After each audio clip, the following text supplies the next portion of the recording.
One, wake up, really gonna rise with the sun. Step two, get some good, some food in you. Step three, think real hard about what you wanna be. Step four, everybody just do your thing. Wake up, today's gonna be a good day. Wake up, today's gonna be a good day. Wake up, today's gonna be a good day. Wake up, today's gonna be a good day. Wake up, today's gonna be a good day. Wake up, today's gonna be a good day. Wake up, today's gonna be a good day. Wake up, today's gonna be a good day. Yo, set your affirmations, aspirations. I got shit to do, the aftermath of preparation. Good food, good mood, blood in circulation. One step at a time, yeah, that's how you make it. Set a goal you control and the steps you take them. I try to pick one thought, have some concentration. And if I make a mistake, it's called education. I try to do this every day, call it replication. Wake up, today's gonna be a good day. Wake up, today's gonna be a good day. Wake up, today's gonna be a good day. Wake up, today's gonna be a good day. Wake up, today's gonna be a good day.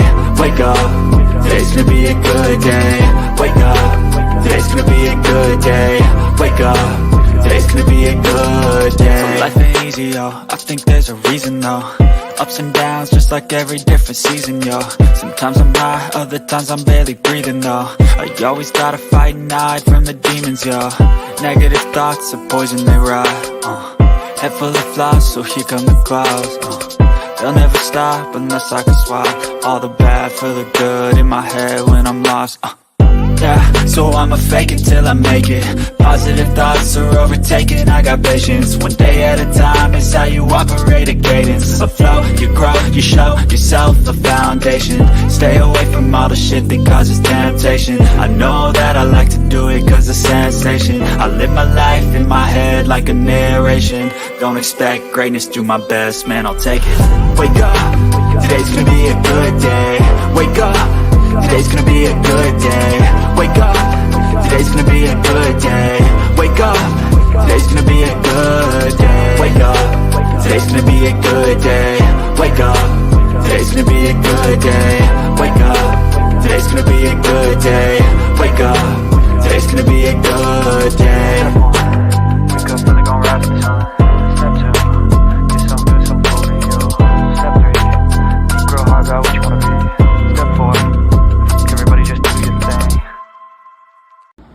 Hi, Bullhorn Betty. Thank you for my shirt. Welcome to the Bullhorn Betty Kids Club. Her family has been struggling so much to find answers, and they have been met with lies after lies after lies from a lot of people that proclaim to be this young lady's friends. So this is Layla Santinello. She has been missing since June 27th, 2023, and she disappeared from Kingsport, Tennessee. Chronicles of Olivia and I went out to Kingsport, Tennessee on several different trips, searching for Layla Santinello or any information leading to her whereabouts. These are my thoughts on this case. well, I have to be honest with you. I was hoping by now we would have found Layla. So this has been very hard. You know, we want to bring her home. We want to make sure that her family knows what happened to her, I think is really the most important. Her family has been struggling so much to find answers, and they have been met with lies after lies after lies from a lot of people that proclaim to be this young lady's friends. Just like to speak to them just for a moment and just say, if you know something, say something, because her life does matter. For the family members of these people that know what happened to her, it could have been your daughter. It could have been your granddaughter. You need to ask them to stand up and speak up.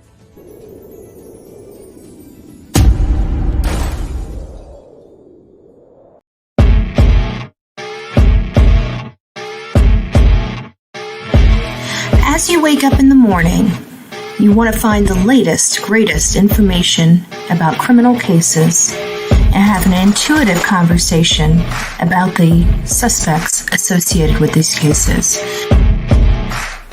Head over to the Bullhorn Betty channel on YouTube.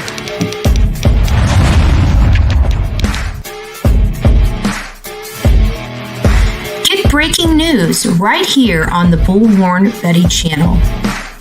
Welcome to the Bullhorn Betty Coffee Club.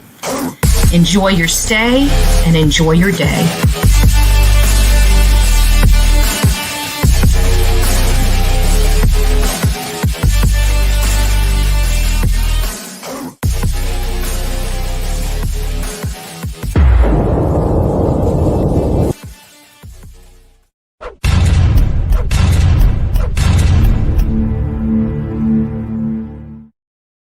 Well, good morning, my beautiful people of YouTube and X. It's great to see you this beautiful Wednesday morning, January 3rd.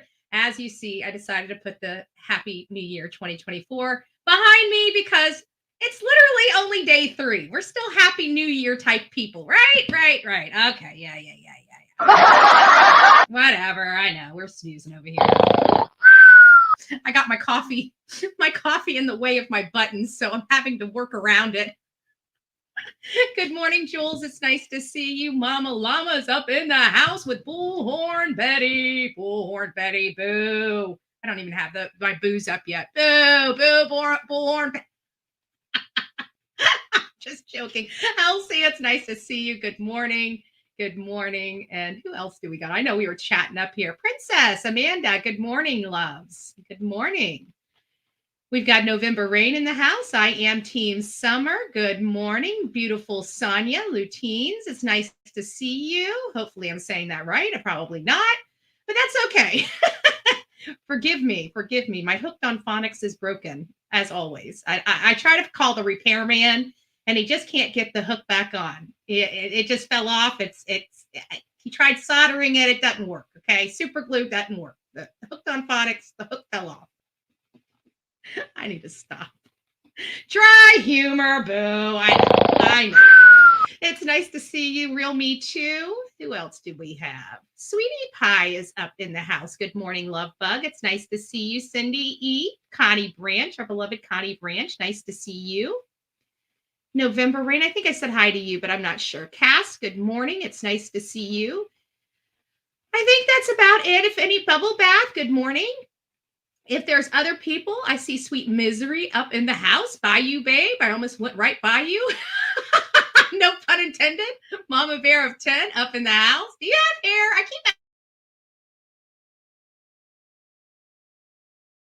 keep asking you that. Oh, sorry, I got a lot of stuff running behind the scenes. I probably should have went through my tabs and cleaned them up because that's probably what's causing the issues here. Let me just make sure my audio is right where it needs to be. Okay, perfect. Sometimes the audio stuff does stuff to it. MJ is in the house. Good morning, positive vibe.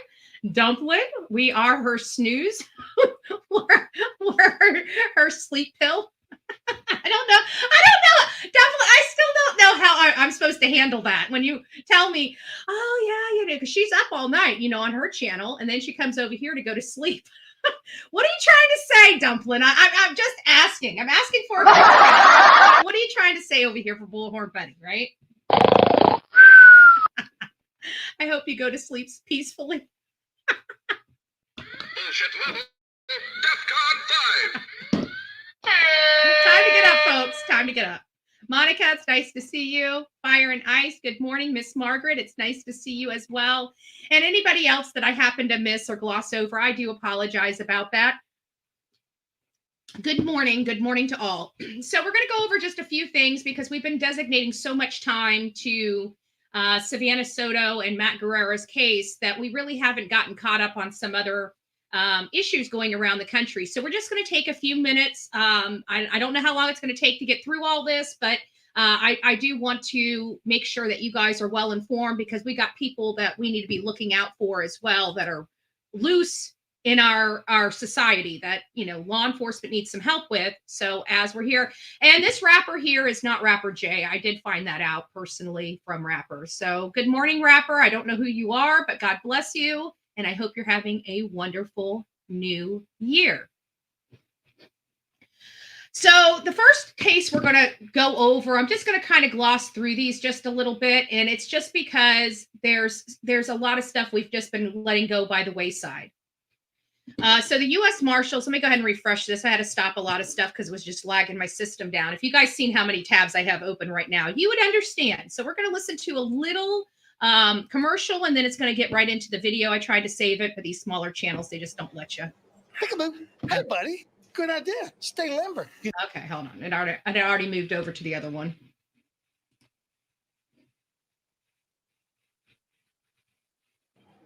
I guess not. Peekaboo. Hey, buddy. Good idea. Stay limber. You know what a real stretch is? Tigers covering the spread. And guess who's nailing it? This guy. Oaklawn Sports goes where you go. Bet with the best mobile sports app I from can't the even brand get- you trust. It's not even moving I can't even get it to move. So you guys are going to have to work with me here. I don't know what's going on with this, of course. And naturally it just popped up and said I have to wait. So let me exit this page. It is a, there we go.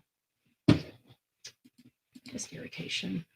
I'm gonna have to go to more reputable sources for this because it's getting irritating using these smaller channels for news reporting. My fault, right? My fault. Hey, buddy. Good idea. Stay limber. You know what a real stretch is? Tigers covering the spread.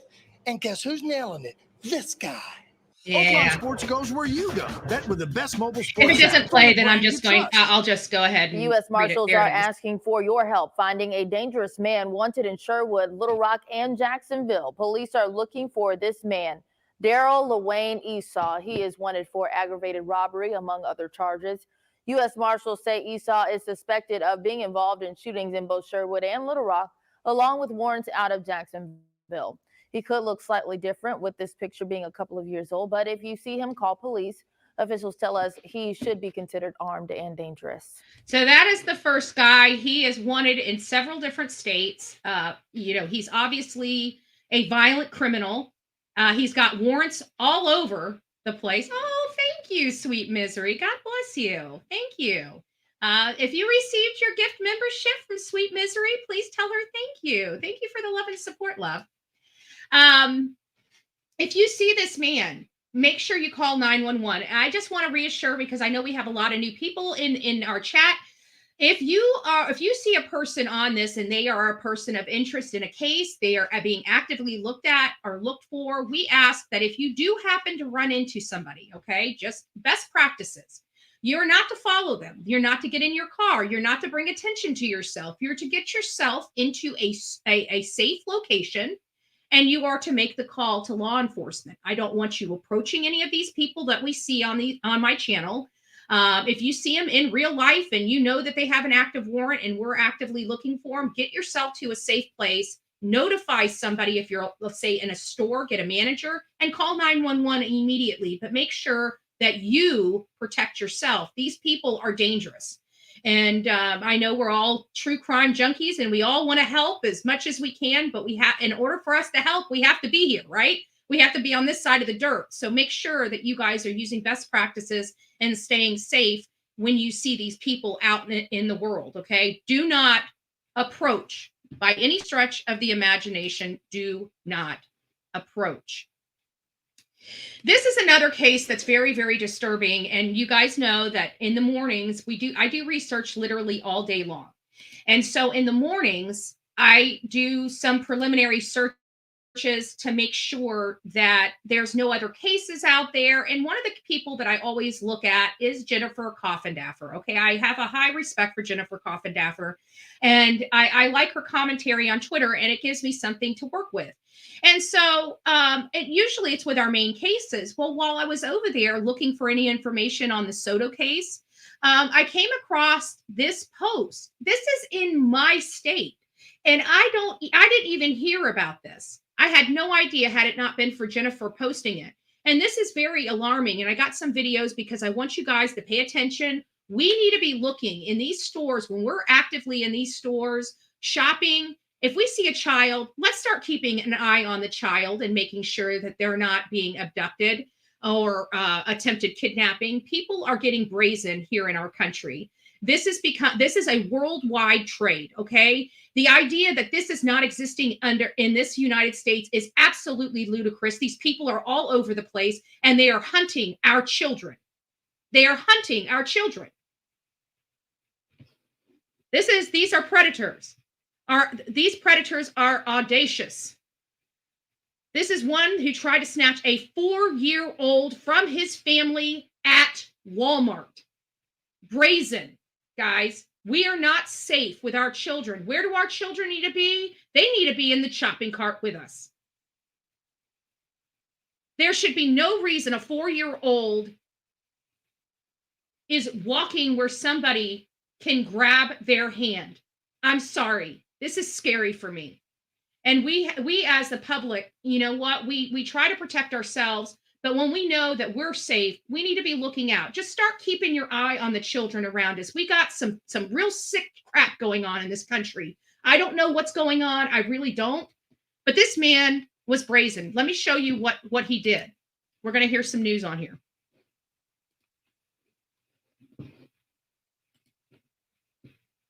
Now to a frightening moment here captured on camera when a man allegedly attempted to kidnap a child. Take a look at this. This all happened at a Walmart in Lee County. Lee County Sheriff's Office says this video shows Pablo Hernandez trying to grab the child and then walk away with him. Authorities say a family member pulled the child back and saved him. Deputies arrested Hernandez right there at his house. But talk about the brazenness of this. I'm going to try to blow this up for you guys. It's going to be a little hard. Let me see what I can do here. We just want, I think it's right there. This is the actual incident. 2 guys just walks up and grabs his hand and starts walking out with him. And the other guy is like trying to block. Did you see that other person? Almost block the mother. This is a coordinated abduction attempt. And it makes you wonder how many times these people have done this. And where are they from? Do they do this in Mexico or in South America? Because they, you know, I mean, not to be judgmental, but we have to ask the question. That's some scary stuff. We know this is a worldwide trade. We know people are being shuffled all over the world to pick up these kids. Okay? This is the underground. I truly believe that these people are associated with something a lot more disgusting and vile than just that child. For whatever reason, that's just how I feel. Do I have anything to support that? No, that's my personal feeling and belief. That if you see how coordinated and how just slick, how slick they were. Like they had this down almost to a science. Did you see that? They walk up, they see a kid, he grabs it. The other guy kind of stands in the way of the other person. And then all of a sudden she was able to get her hand on him. What would have happened if she couldn't have grabbed his arm and pulled him back? This is scary. This is scary. And again, this happened here in my state. In my state.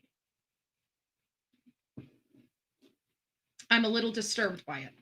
I have to say, I'm very disturbed by it. Another piece of garbage. And how much more do we have here? I've got,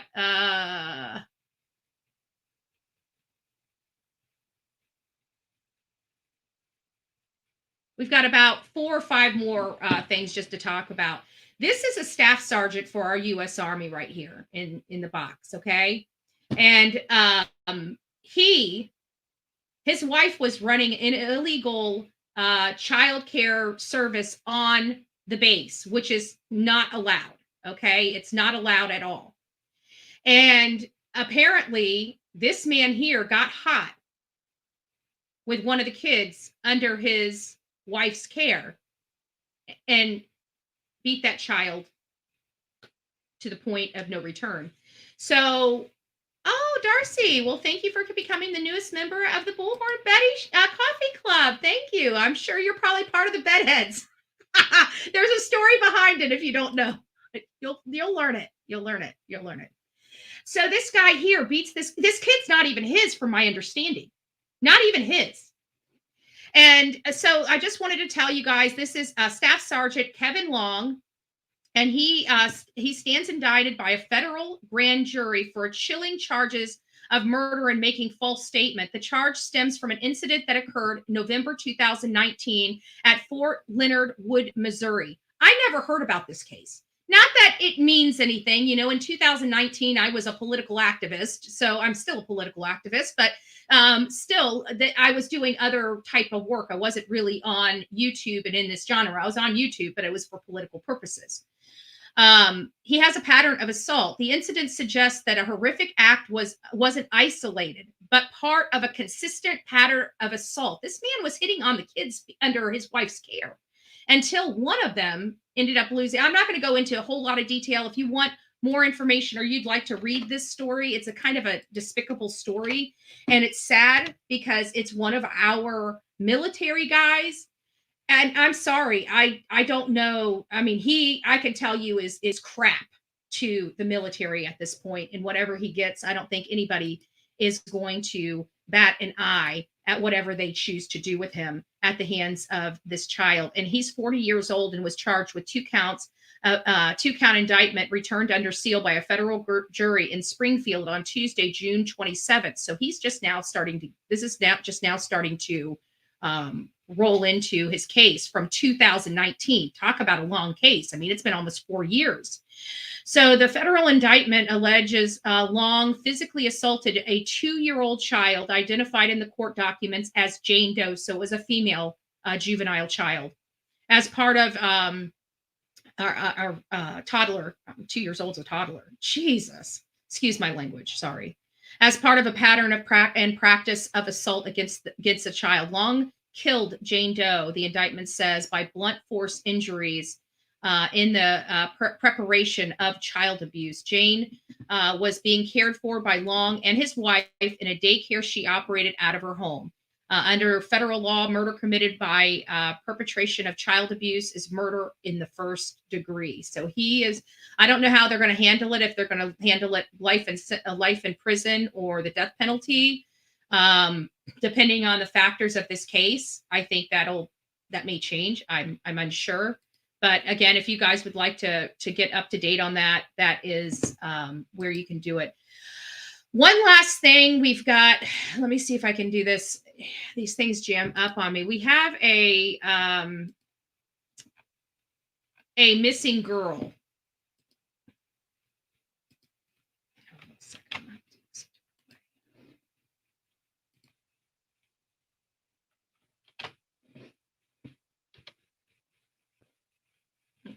There we go. For all to see. So we'll have a commercial on this one as well, I think. But this is a missing girl. And she's missing out of Cornelius. The reason why I pulled this up is because this is the place.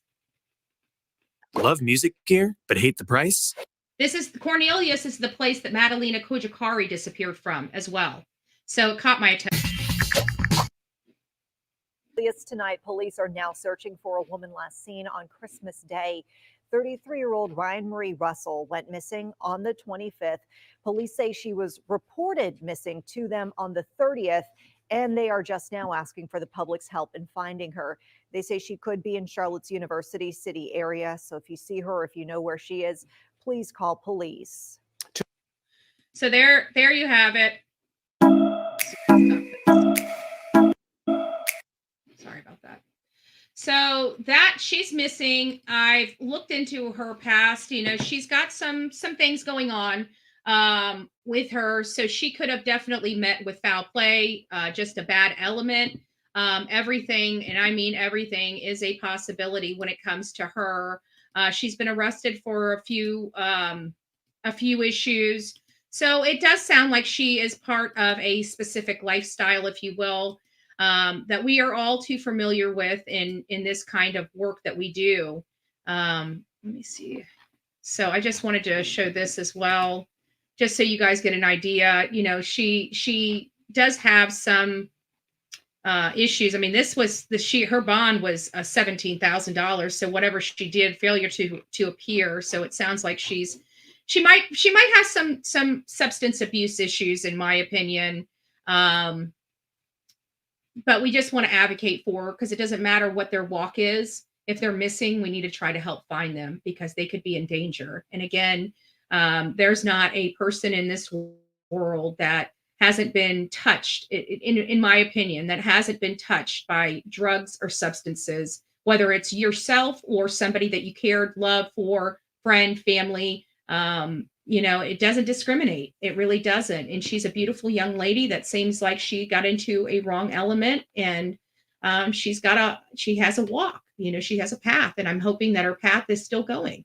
But people start getting worried, but it's not uncommon for people to disappear. But when families are aware, they're usually cognizant of even when you're active addiction, they're cognizant of your behaviors, and they know when things aren't normal. They know that you still call and check in, you still do this, you still do that. So the idea that they haven't seen or heard from you, they know something's wrong.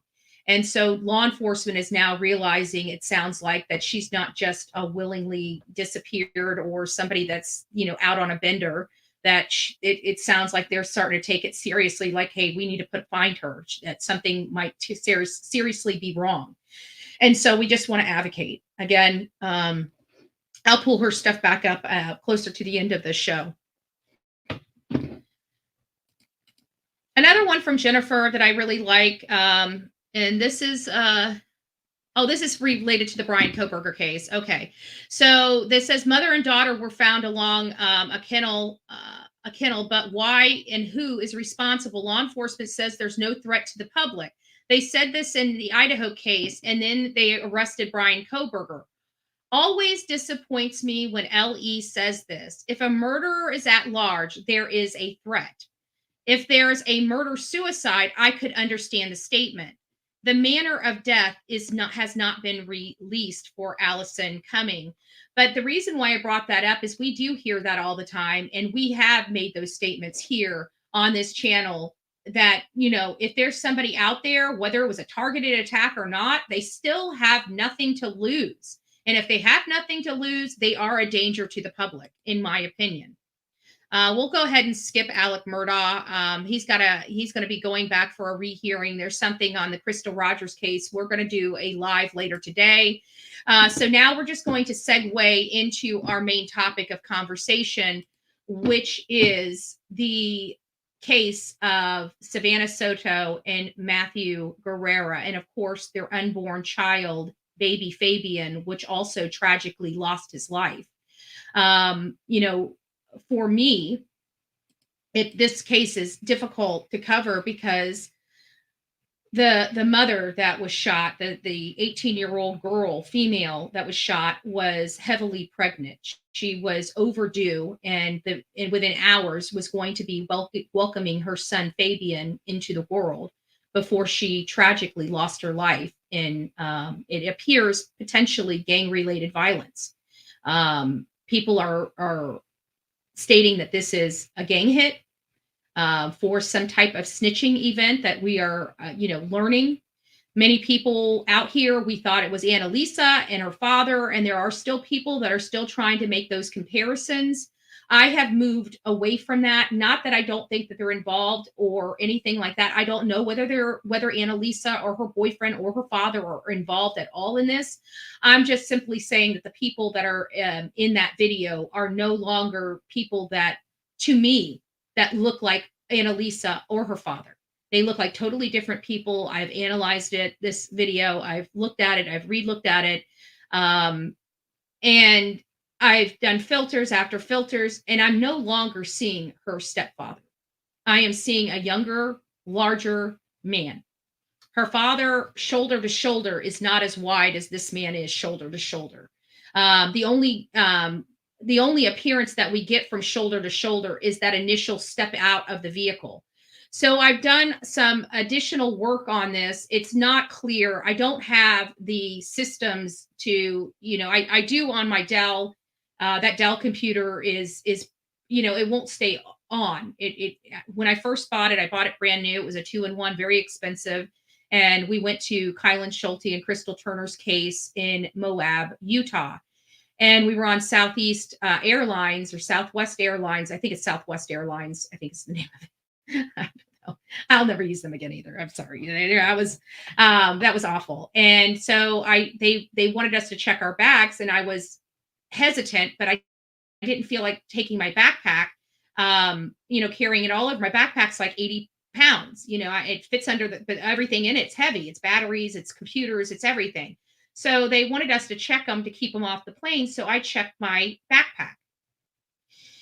And they smashed my computer, my brand new computer that I had only had for like 3 or 4 months. They dropped it or something. The whole side of it was cracked and broken. And ever since then, it started dropping. A brand new computer just started dropping. Every time I'd get on, it seemed like it would heat up. Something's wrong with the fan, I think.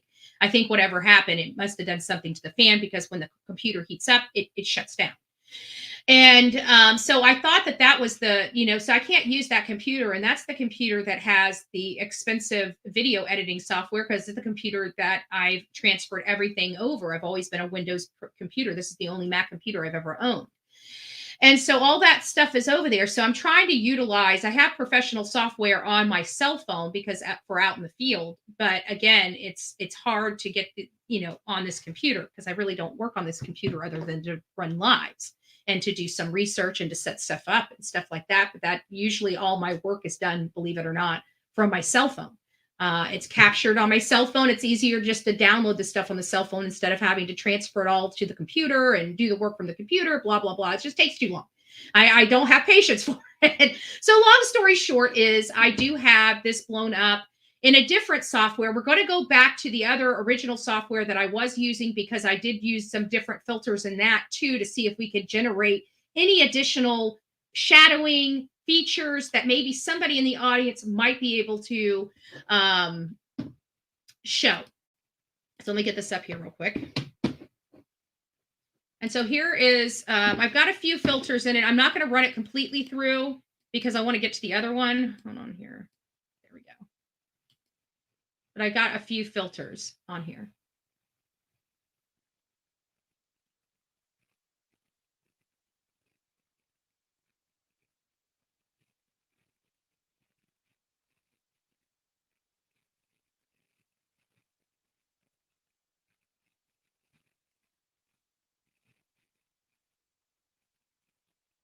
This is a wide boy. Okay, that is a huge belly, much bigger than Annalisa's father, in my opinion, than what he has there. Let me just take a few moments. I see some people writing in the chat, so I'm just going to go through the chat and see if there's any questions that I might be able to answer. Let's see here. Insight. Oh, good morning, Insight. I didn't say good morning to you, JB's mama. It's nice to see you this morning. Rages me, military would do this to a child. I know, because they're trained. This is what I don't understand with military. Our military is trained to be very dangerous. Okay. I mean, dangerous, dangerous. That is what we train our military to do. But we also train them when and where to use it, right? We don't need hotheads out there in the fields wreaking havoc. So they're trained to know when to engage and when not. This is a man that should probably have never been in the military. Anybody that can do this is a man that's a hothead, a man that has no control over his anger. He gets angry and he lashes out without taking consideration or into consideration what he is doing or what the consequences of his actions are. It seems to me that this man rages. He goes from 0 to 60 and, get out of his way when he does. I don't know I do know military men that have exhibited those behaviors, but it's not, in my opinion, common. Now, the pompousness, the arrogance, yes, I see that a lot in military personnel. But as far as just being a deranged lunatic, not so much, not so much. This world is getting more. Yeah, it is. Oh, hey, hug dealer. Nice to see you. Obsessed with true crime. Missy Moo. Nice to see you. Good morning. I'm trying to see if I missed some stuff. Let's see what this is. It says, Fire and Ice, I just moved to Florida, and it's nice to know your eyes are wide open in our backyard. Thank you, and great. Yeah, I know. And this state's crazy too, Fire and Ice. It's a little cray-cray. I got to be honest with you. Polly, it's nice to see you. And Polly says the system is corrupt when these wrong-uns get done.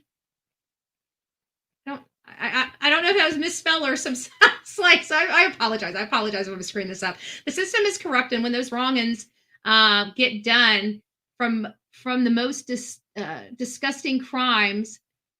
It's so small. Let me just put it up here. Sorry.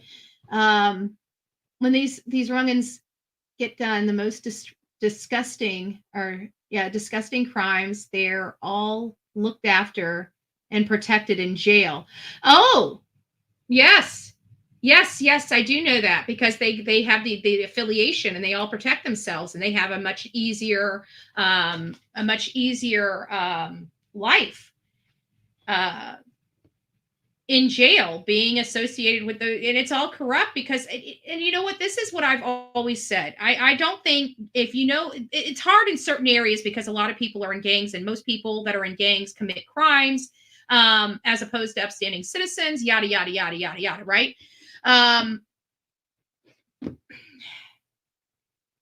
So you kind of go in there protected, and you have to stay affiliated to keep being protected. It's the low level people, and I agree with that get the worst end of it, because they are basically, trash, so to speak, to the dealers, because they won't engage with them. They don't want to get involved in it. Give me just a second. I'm going to go ahead and pull this one up.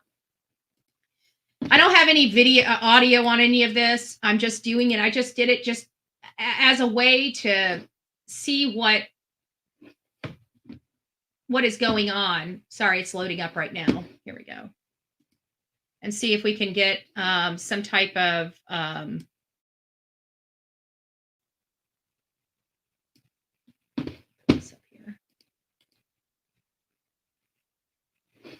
Sorry, it's going to take a second. It's not loading right for whatever reason. I don't know why it's not loading right. So when I see, it should be blowing up for you guys, and it's not. It's not blowing up for you guys. Okay, give me just a second. I'll have to do it a different way. Stop screen share. I don't know why it does this, but it just drives me nuts. I wish they fixed this stuff. This is just irritating to all hell. Okay, here we go. Now this should work. Okay, there we go. There we go. Let me back this up, because I got this in different filters.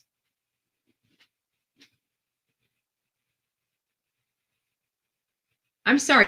You can see how big that boy is getting out of that truck. That's bigger than her father.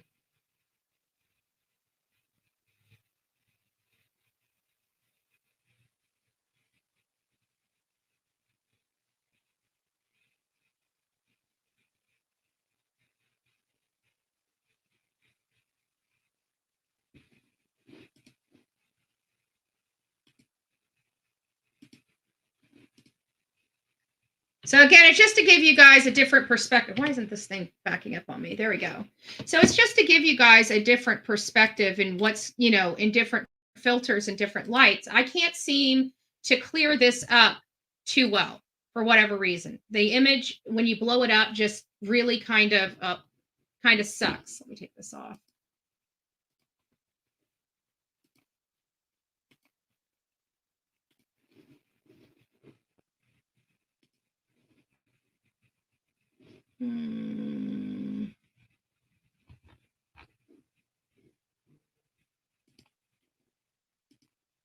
Okay.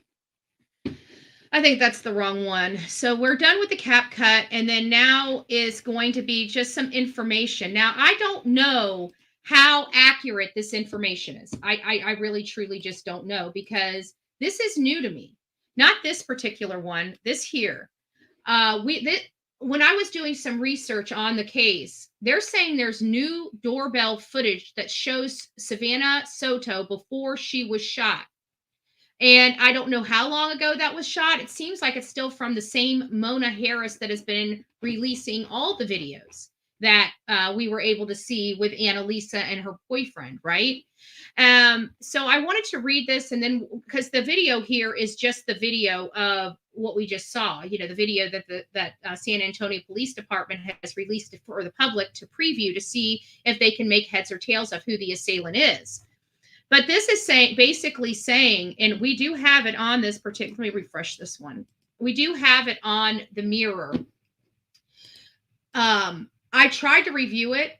It appears that the TikTok has been removed and the account is deactivated, or not deactivated, but just doesn't have any videos. It was moved to private, account. So we can see it on this Mirror news clip, but we can't go into the actual source and blow it up, if that makes sense. So I'm going to put this back up here because I think it's ready now. And we should be able to get down here and look at that. Let me move that. And here it is. It's this one right here. Let me see if I can get the volume. Volume is like really bad.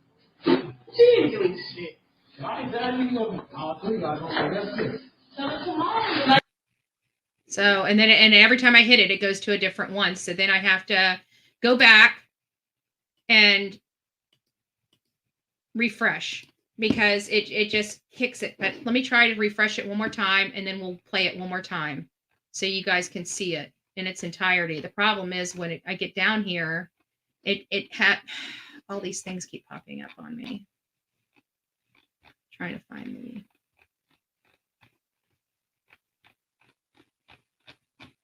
And it's not back. Where the heck is it? I don't know where there it is. So let me get here and try to. There you go.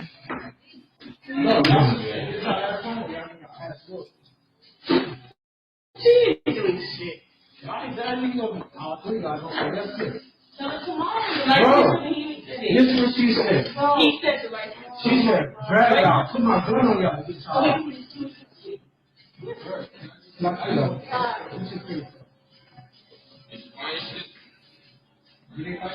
but we're not.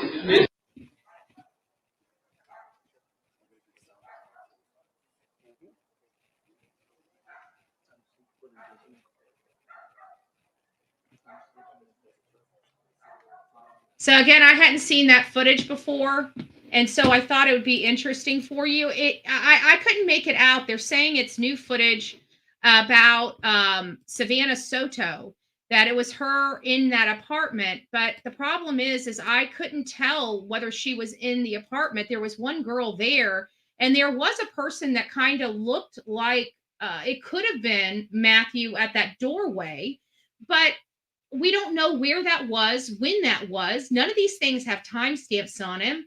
And nobody's adding the timestamps to these videos, like just manually putting them in, like this was taken from such and such date. So we can put them in order of how they went so we can see what transpired before they died. So we're kind of getting this all piecemeal from this, and we're thankful for it. I don't want to be critical, of people providing, because this stuff is dangerous. The people that are providing this information are in danger. These are not good people. We saw that original video, and I think it's right here. No, let me find it. I will find it. Here it is, right here. This kid in the video, right here. That is a gun. Oh, you can't see my cursor. This right here, can you guys see my cursor now? Why isn't it not showing you guys my cursor? It's a little weird. There we go. You can see my cursor now. This guy right here, he's got a gun. He's got a gun right there in his back pocket. He was sitting on these stairs. He was a lookout. He's the watch. He's the watch guy. So there's some people upstairs in an apartment slinging and doing criminal activity, because he would not be sitting on these stairs to check everybody walking up. And as soon as he hears somebody getting up, you'll see him stand up and immediately put his hand on his gun. That to me is a problem. If you don't believe me, let's just go back here and look. Here we go. ICU because I exited out of that and I forgot about it. Here we go. Right here. See, stands up, has his hand right on his gun. Has his hand right on his gun. So what am I trying to say? I'm trying to say that this is a dangerous area. These apartments look clean. They don't look run down. I mean, they look like they got great siding. They look like they're well taken care of. But there is a drug element and a criminal element that's infiltrated this apartment complex. Period. They've infiltrated it. When you got people sitting on stairs with guns, checking people walking in. Now, mind you, these are people that live there and rent there, and they're basically having to be side-eyed by a person with a gun going into their own apartment that they pay for. Possibly. I don't know if this might be a Section 8. I don't know. I don't know. You know, I don't know any information about this apartment complex. A lot of assumptions being made by myself, but at the end of the day, this, at least for all intents and purposes, it looks like a clean apartment on the outside. There's not trash. People have, you know, doormats on the outside of their homes. You know, it looks like a decent apartment complex until you walk up the stairs and you're greeted by a person that's watching out for their partners upstairs. Because I know that the partners are upstairs because he's on those steps. That's how I know they're upstairs, not downstairs, right? Because they have to go through him to get to them. And by the time they go through him, they'll already hear the commotion and will be knowing to either get ready for an ambush or get ready for the cop SWAT.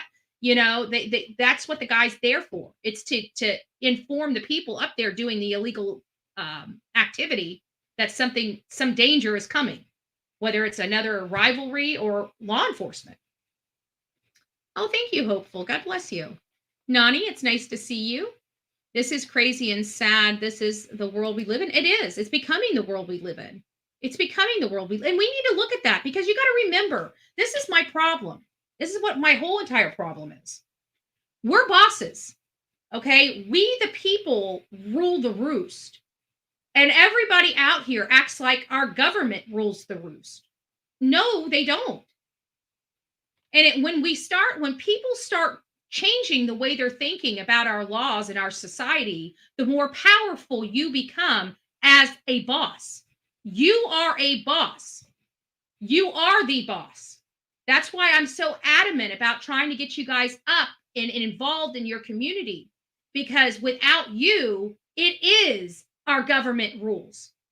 Because in order for us to be boss, we have to be boss.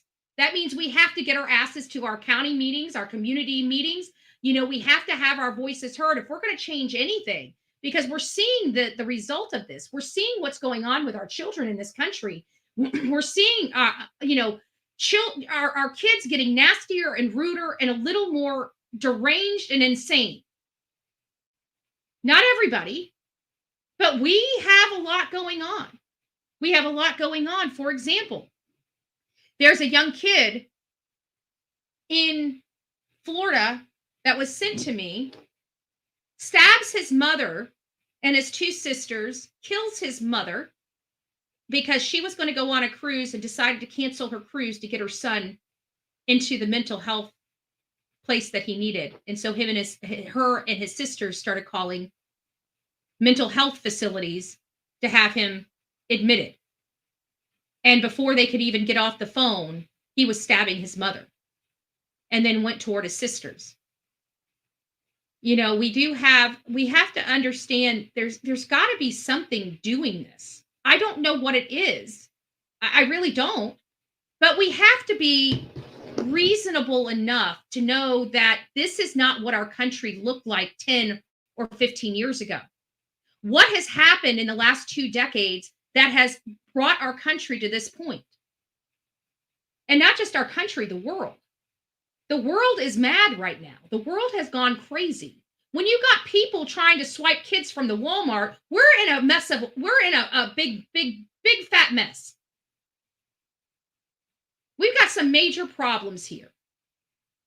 Sound of Freedom opened our eyes to what is going on with our children here in this country.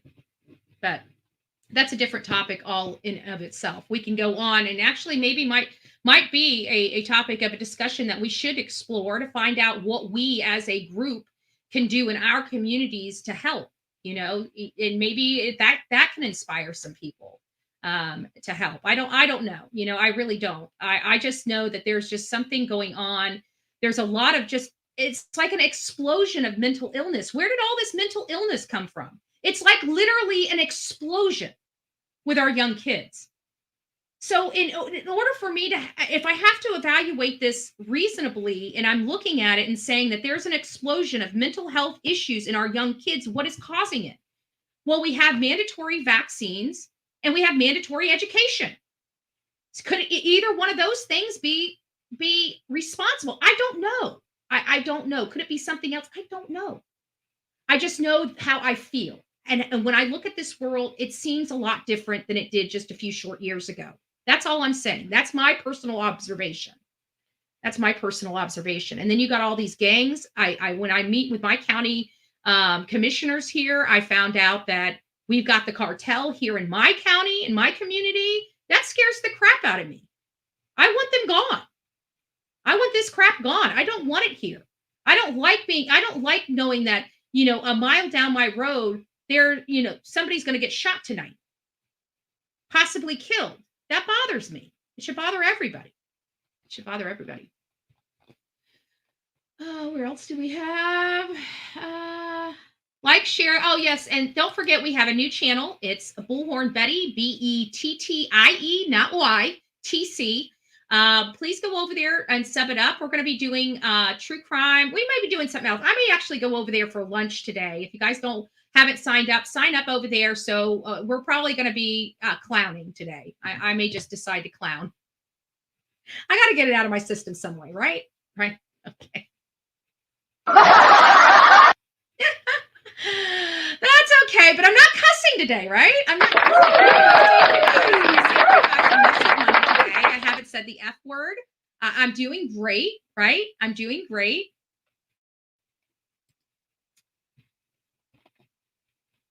Seen a lot of videos, and there's a young cat that is big, like a sumo, and has dreads, but keeps it up in a bun. Anyone else see this person? Yeah, I keep looking at it and I see a younger guy. I see a bigger guy. I've been looking at it so much. The face is starting to come out of the photo, and when the face starts coming out of the photo, you just done hit the crazy train and you're delusional, right? When you start seeing the eyes and the formation of the nose and the lip, you're like, okay, you're getting, it's all fuzzy little pixels, right? When you start seeing those things, you're like, okay, I've been looking at this photo entirely too long. Connie says, I've been asking the same question since the video came out. I've never got an exact answer to who the apartment actually belongs to. I don't know if they're going to tell us who it actually belongs to, but the person, I do have information about the video. So the cops did go to this person's house. This person's home has 4 cameras on it. Out of those 4 cameras, law enforcement took 2 videos. Out of those 2 videos, we've got a small clip of one of those videos that they released to the public. That's the information that I have back here. Now, I know there's additional cameras, but the camera that you saw here, the one that's being broadcast on San Antonio Police Department, that came from a home. And that home had 4 cameras on it. 4. 2 videos were taken by law enforcement. I don't know if I didn't clarify to find out whether those 2 videos were taken from different cameras or if they were 2 videos from the same camera. I don't know. But that's the information I have related to the videos that we saw. How true that is, I can't confirm or deny. It's what I heard from the people I heard this from. It's most likely true. That's all I can say. Most likely true, but can't confirm it. So you're going to have to weigh that on your own consciences, whether you agree with that, believe that or not. That's each for you to decide. That's the information I have. I saw the one about the young girl unalived on Christmas because of her two brothers fighting over Christmas. No, it wasn't over Christmas gifts. They had Christmas. This was the very next day. They had Christmas, and they were supposed to go on a cruise, and the mother canceled the cruise to try to get her son help. And as she started working on trying to get her son help, the sister was on the phone calling another mental health place to see how they could get her brother in. And all of a sudden, she starts hearing her mama screaming, "He's stabbing me! He's stabbing me!" She had life-threatening injuries. His sisters, both of them had lacerations, but one of them was also stabbed in the back. And so the two sisters, the siblings, are okay. The mom made it to the hospital, but didn't make it out of the hospital. She ended up dying from her injuries at the hospital. It's really sad. It's really sad. A couple of things going back to the Soto case, though, is let me just make sure I don't have any other questions here. Connie, I've been doing research. Still do not know, but Matthew's ex knows them. I believe the streets talk, whether they're talking to police or not. The people in the streets know what happened and who did it. I guarantee that. I almost guarantee that. It's like, I almost want to give it 100%, but there's no 100% out there, right? We don't believe in that. So it's like 95%. I absolutely believe that. And I absolutely believe at this point, Annalisa and her boyfriend probably know what happened to them. Without a doubt. But again, that's assumption, right? I'm assuming that they know. I'm putting words in their mind. What if they don't? What if they don't? You know, just because I assume that they do doesn't make it so, right? It's just an assumption. Hey, Joyce, it's nice to see you, hon. Good morning. Southern Grammy Wolf, good morning. Remote learners for years affected that actually does make sense. The remote learning for years affected the kids' social skills and hurt their mental health. Isolation's not good. And I know people hate me comparing animals to humans. Like you want to see me get daggers out of my eyes on a million thumbnails. It's when I try to, because I don't not try to say that we're dogs, right? I'm a human too. I throw myself in there, but I think it's because most people have dogs. I think it's just a natural example that you can understand because it's an animal. And I don't think people understand that we humans are animals. I don't think people have quite got that click. You know, they see us on two legs, not four. So they naturally think that we're something different than the mammals, the rest of the mammals, right? The rest of the animals in our series of life, right? So the reason why I bring up dogs is because it's something that a lot of people have more experience with. And so this is all I'm going to say about isolation. And I know it's probably going to unnerve some people. And I'm sorry. I'm sorry that I have to go on a 30-minute dissertation to make this tiny little sentence. But I do. Trust me. I do. Whenever you have a dog that's isolated and say on a chain, right? Just in their house, in their dog house, on their chain, can't go anywhere, can eat, pee, poop, and have entertainment in and around that house, the dog house. Okay? You bring a stranger over, that person will be almost eaten alive by that animal. Because when you cage an animal, they become vicious. Linda Lou, God bless you. Thank you, love. Thank you. I just got down here. Good morning. Good morning, love.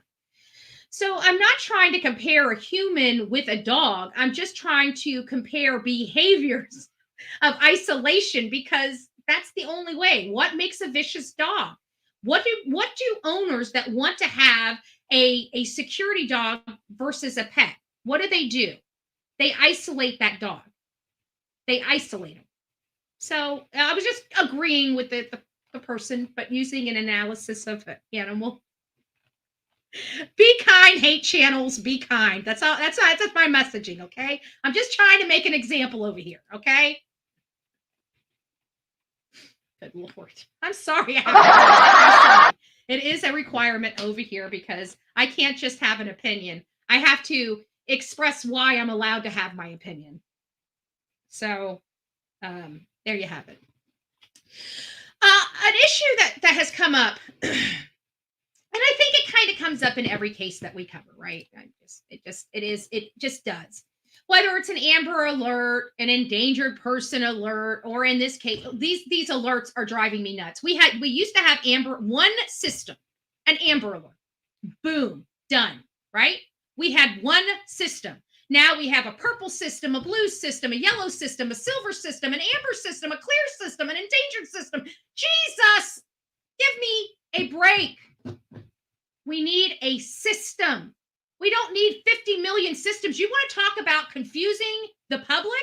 Let a bureaucrat get a hold of something stupid like, oh, we just can't have, there's more different kinds of abductions. We just can't have everybody under an Amber Alert. It's been working for the last 2 decades, but you know what?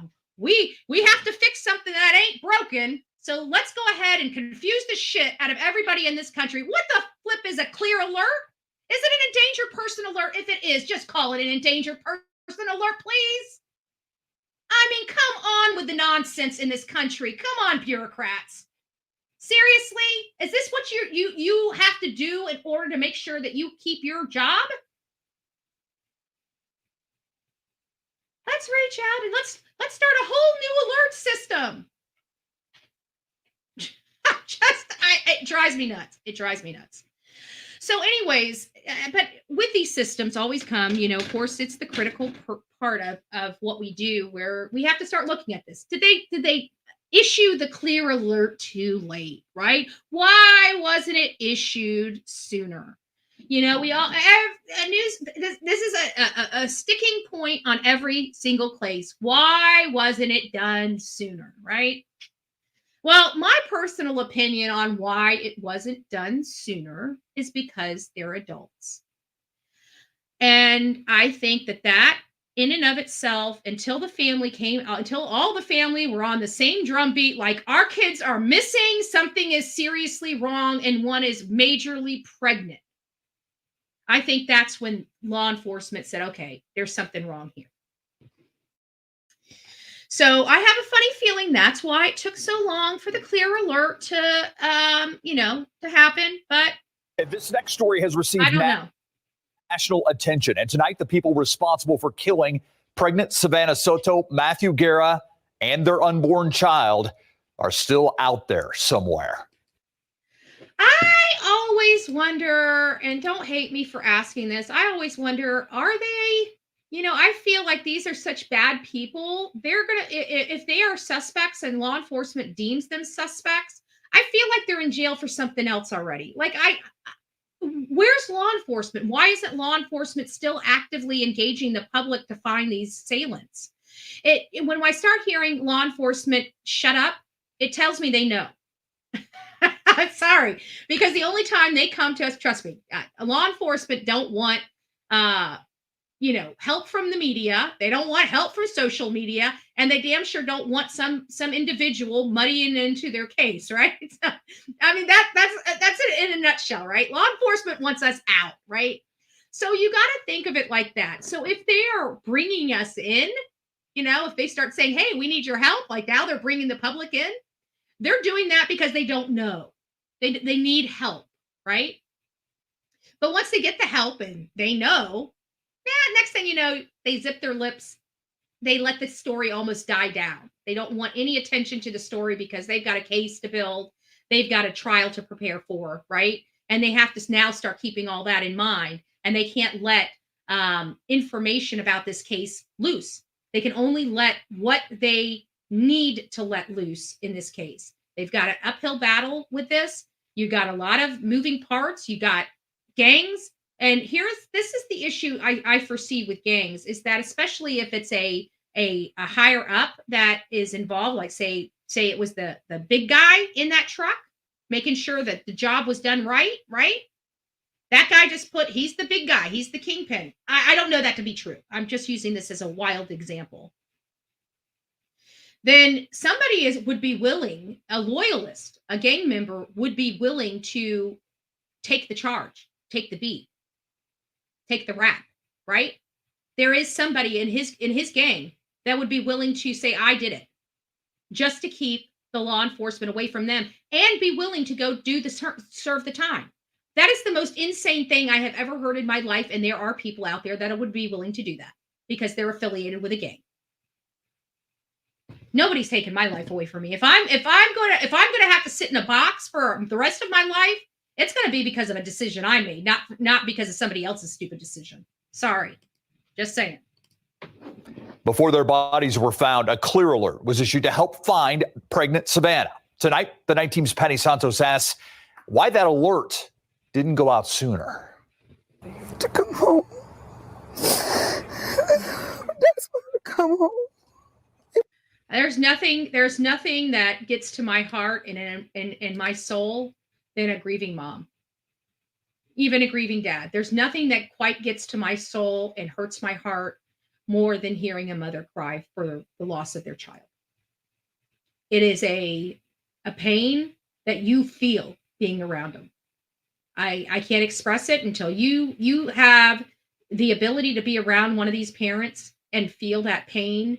It's indescribable. And if you can feel that coming from them, feel that. If you can feel that subliminal, that feeling that doesn't exist, that's not there, you can't see it, you can't touch it. You only imagine what is going on inside of them and how powerful and painful that is for them. If you can feel that pain, it is one of the most heartbreaking feelings, and there's nothing you can do. And that's even worse. You looking at these people in their eyes and knowing that all you can do is advocate for them and do the best you can, that nothing you do is going to change their outcome. It's almost a helpless feeling, but you're there because you want to make sure that they know somebody cares. And this is no different. Like even the lifestyle that these kids lived, and the families obviously knew about it. There's no ifs, ands, or buts about that. The family knew. It still doesn't matter.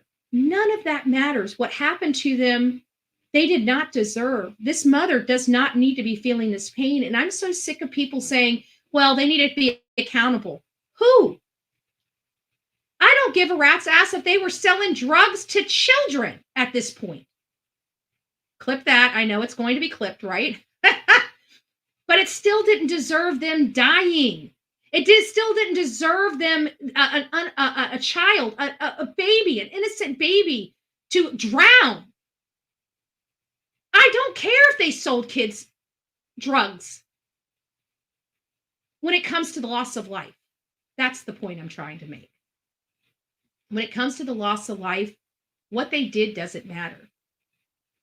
Now, if he was, let me put it like this. I can understand street justice, okay? I understand street justice and I understand the gang mentality. So I could, not that I would condone it or accept it, and I'd still run it on this and still say that the person's a victim, but I think in my mind and in my heart, I think I could accept the outcome a little easier. I don't accept the outcome. I just want to be clear on that because I have to be ultra clear because I don't want my words being manipulated. But this child, these people, regardless, they still have feelings. This is still a child this lady gave birth to. These people love their kids. Just because they're in a gang doesn't mean their family doesn't matter to them anymore. These kids did a lot of stupid stuff. They're 20, Matthew was 20 something. She was 18. There was a path forward for their life. There was a path forward without the gang life for their life. Would they have made it? I don't know.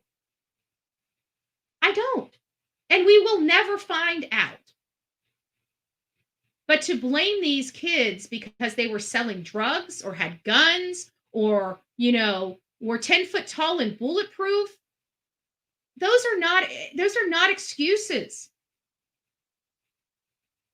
Even if they had beef with Matthew, why the baby? Why Savanah?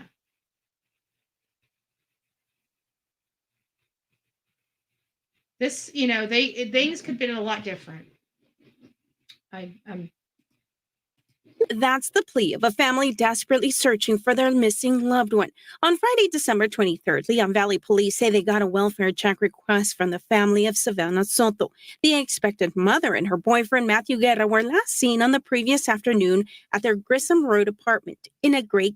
Well, I can honestly tell you, his mother, his biological mother, she seems to have problems.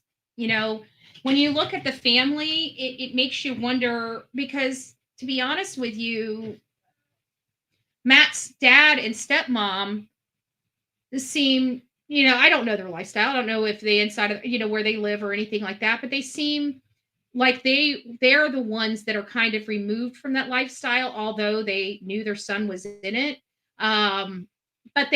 But his bio mom, on the other hand, seems like she's more associated. I don't know too much about her, but I've looked at her. I've read some of the comments she's made, and so she seems a little more involved in that kind of lifestyle than, say, his mom and stepdad, or stepmom and father.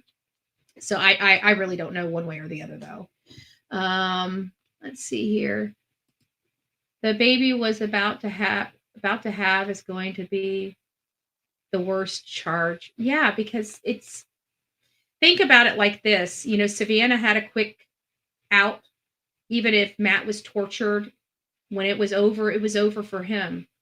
That baby, it wasn't over for that baby until it was over for that baby. The baby didn't get a bullet.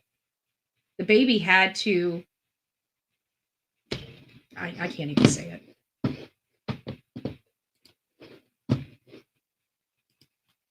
Yeah. On Sunday, December 24th, Leon Valley Police told KSAT there was not a missing persons report and that there was no cause for concern. But the next day, on Christmas, Leon Valley Police issued a clear alert for Soto through the Texas Department of Public Safety. Today, we asked Leon Valley Police Chief David Gonzalez why the clear alert wasn't issued sooner. He declined our request for an on-camera interview. He did say that initially... I don't know. It's kind of hard in situations like this with these active investigations and wanting to get the political talking heads to respond. And they're not wanting to explain why it took so long for the clear alert. I think in a situation like this is a great opportunity for our employees, even our elected officials that are our employees, right? I think that they need to take a different approach. Instead of not responding, they need to explain it. I think if they took the time and acknowledged the fact that, yeah, there are people out here that want to know why it took so long for the clear alert to be issued, and they make a statement and says, we always, just something like this. We always keep our community in mind, and we also protect their privacy in the same. In this situation, both of these were adult children and have left home in the past, or whatever they want to say there, right? Or it's not uncommon for them to leave. So and they live on their own, so they could have really explained this and said, that these people, they're adults, they didn't really have a lot of control. People are allowed to move and come and go without law enforcement in their life. And had nothing happened and we started approaching them demanding where they are, they may be mad at us, and we have no right to intrude in their life. So we have to be cognizant of their privacy, but also maintain their protection and their safety. So it's a balancing act that we have to do. And as soon as we realized it was serious, we issued it immediately. But there is a determination period that we have to go through. Something like that, where they're explaining, they're not running away from the question, and they're explaining to the people so people have a good understanding as to why these things happen. There's a reasonable explanation that will not upset the public when you explain it, because everybody knows we can't just be willy-nilly throwing alerts out there. We need to verify the information and make sure that the information is true, accurate, and correct before it's released. That is super important because the people, just like with Danilo Cavalcante, remember when he was on the run? What was the first report that they put out? That it was a refrigerator truck that was a 2002. Was it a mistype? I don't know. Come to find out, we're posting a 2002 refrigerated looking van, and come to find out it's a 2020 Transit van, Ford Transit. Not a 2002. By the way, Ford Transit didn't exist in 2002. I learned that. So it's important to get this. But I'm a little upset that they opted not to respond to the news organization about something that could really have helped them and showed the public that they're trying to explain and educate their public.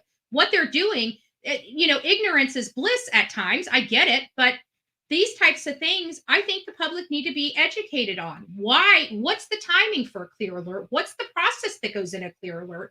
These are all the things that officer or that person contact, the police, what is it, the political information officer or the whatever, I can't remember. My brain's going blank. It's what happens when you go live. But it's the officer that speaks, the communications officer that speaks to you. They had an opportunity right there to explain the situation to the public, and they've got a big old fat F from this channel. They ran away from the question. I don't like that. They're our employees. You need to answer those questions. We're not asking them, it's not like they're asking them information about the integrity of the investigation. It's a simple request. It's a simple question. Provide me a statement on why it took so long for the clear alert to be issued. Actually, detectives were sorting out all the information they were receiving to determine what could be going on with the couple. Good morning, Indicted. There has to be some indication that their disappearance was life-threatening and involuntary. Alice. So isn't that sad? Thank goodness to this news organization. I don't really have a lot to say about mainstream media, but you know what? Since the city wouldn't do it, she decided to bring a professional up here and say, hey, what's the process? This is what law enforcement should have done to the public. They're the ones that we pay. They're our employee. This lady here works for herself. That kind of gets under my skin. Gotta be honest with you. And still helped the clear alert become law in 2019, nearly 2 years after her daughter, Kaylee Mandati, was murdered. The clear alert is like an Amber Alert for adults. It basically was developed to cover the gap between... Cover the gap? Just fix the law! What is up with these bureaucrats? Do you guys not know that there is amendments that you can make to clarify the Amber Alert? Why do we have to have 50 freaking different alerts in this country? This is getting absolutely asinine and ridiculous. Government, do better. We don't need all these alerts. If you really want to do it, let's go young, middle-aged, old. 3 different freaking alerts if we need to. If that's really how you want to do it, fine. Instead of doing word salad and saying, oh, well, these are for our adults, why don't you just say young, middle-aged, and old? Problem solved. Problem solved. I gotta grab something. The Amber Alert for children and the Silver Alert for older people. She says criteria for the clear alerts help ensure it's not overused and the public doesn't become desensitized. There has to Not overused. Dude, we're already desensitized. You guys got 50 freaking million alerts in this country. We're so confused. What the heck? The only thing I remember now, I'll be honest with you. I'm not. You know what I remember? I know what Amber Alert means, and I know what Silver Alert means. You give me any other color, ask me what it means. I have no freaking clue. What is Clear Alert? I have no freaking clue. Does anybody else, if this lady wasn't here explaining this to you, do you think anybody would be like, clear? The hell is a clear alert? What?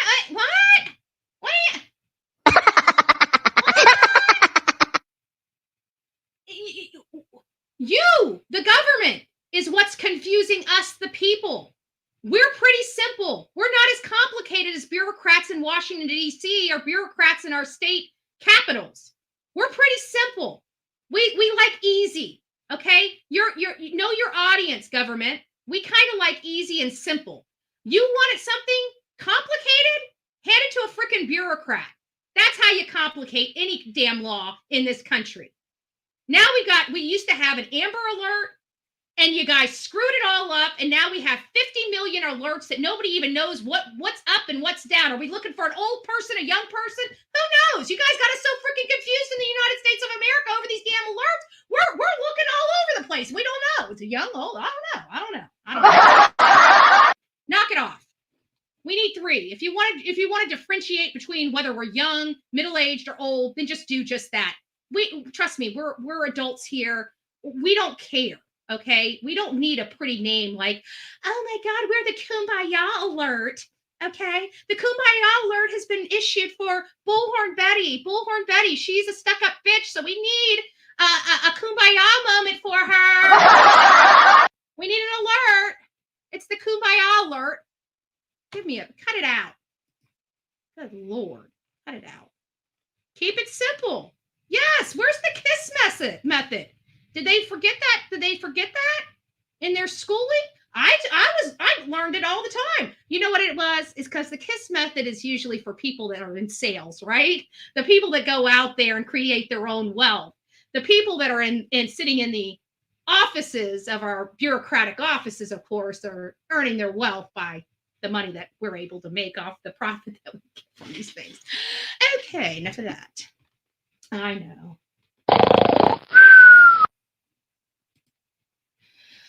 Believed to have wounded or killed local, state, federal, believed to have wounded or killed local, state, or federal law enforcement officers. Endangered missing person alerts, similar to Silver Alert. These categories help authorities find someone who's been. That's stupid. I'm sorry, it's stupid. It's too many. It's just too many. When you have too many choices, you have too many ways to screw up. Keep it simple. If our country just kept things simple, I believe we would all be much happier people. But you want something screwed up? You want something screwed up? Hand it over to your government. That's a good way to screw something up. God bless you, Elfig. And you get that, and I almost. Did you see? I caught myself. Sometimes it just slips out. If you guys received your Bullhorn Betty membership, please don't forget to tell Elfig thank you. And then earlier today, oh wow, I missed a lot. Holy crap. Let's just go down it. Sweet Misery, if you received your Bullhorn Betty Crime Stories membership from Sweet Misery, please don't forget to tell her thank you. We did welcome Darcy to the coffee club. Thank you for being a member. Stacy, our beautiful Stacy, gifted 1 Bullhorn Betty membership. If you received her membership, please, please, please always say thank you if you received a membership. This is a gift from them to you.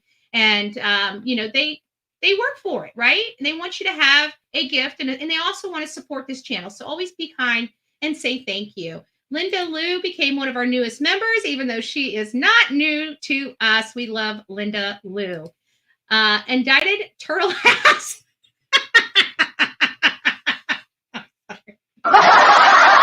Followed by. Uh-oh, Dolly. Somebody's got your name. Is Dolly around? I'm just joking. I can poke some fun. It's nice to see you. Thank you so much. And then our beautiful Elfig.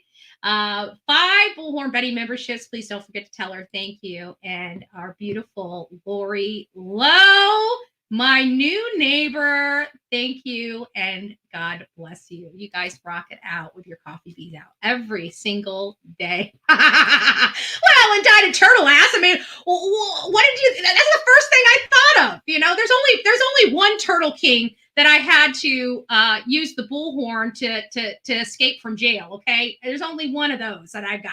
Okay, I only got one story like that. Okay, and it comes with an indicted turtle ass. Oh, I'm just joking. I mean Dolly.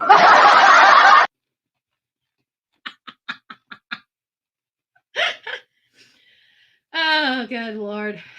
Yeah. Oh, that's right. We already went over that. Thank you. Thank you for clarifying that for us, Infamous. But I just think it's too much, to be honest with you. I really do. I just think it's too many when you start, because you think about it, you know this, but how many normal people, I mean, we're in true crime in all fairness. I don't even know it, nor do I, if I see an alert, I look. Okay. For me, it doesn't matter if it's a silver alert, a purple alert, a blue alert, a clear alert, an amber alert, whatever other kind of alert. For me, it doesn't matter. When I get an alert on my phone, I just look. And I have to think for many, it's the same way. I consider like a lot of people being normal people, more normal Joes, right? And when I sit there and think about the normal Joes, I think of people like me. Who like, when's the last time that you actually paid attention to the color of the alert when you looked at your phone? I can guarantee, even Infamous. I promise you, now that you're thinking of it like that, you're probably thinking, you know what? She's a little right. I don't know how you think. I really don't. I don't know you, but I still just something there. I don't know. If you're if you're not sure, it's a cloudy alert. Exactly. There you go. We love turtles and Big Macs and fries. Okay, what does it say? There's a total of 8 alerts, and the other 2 are active shooter alerts and power outage alerts. Do we really have a power outage? Like, we know we have power outage alerts from like Florida Power and Light, but do we actually have a state alert for power outage? Probably. We probably do. It's probably some type of protocol. I don't know. I'm sorry, Infamous. We're just going to agree to disagree. I think because these states have the problem is these states are making up their own. Oh, God bless you, Sonia. Oh, Lord. God bless you. Thank you. Thank you, love. It's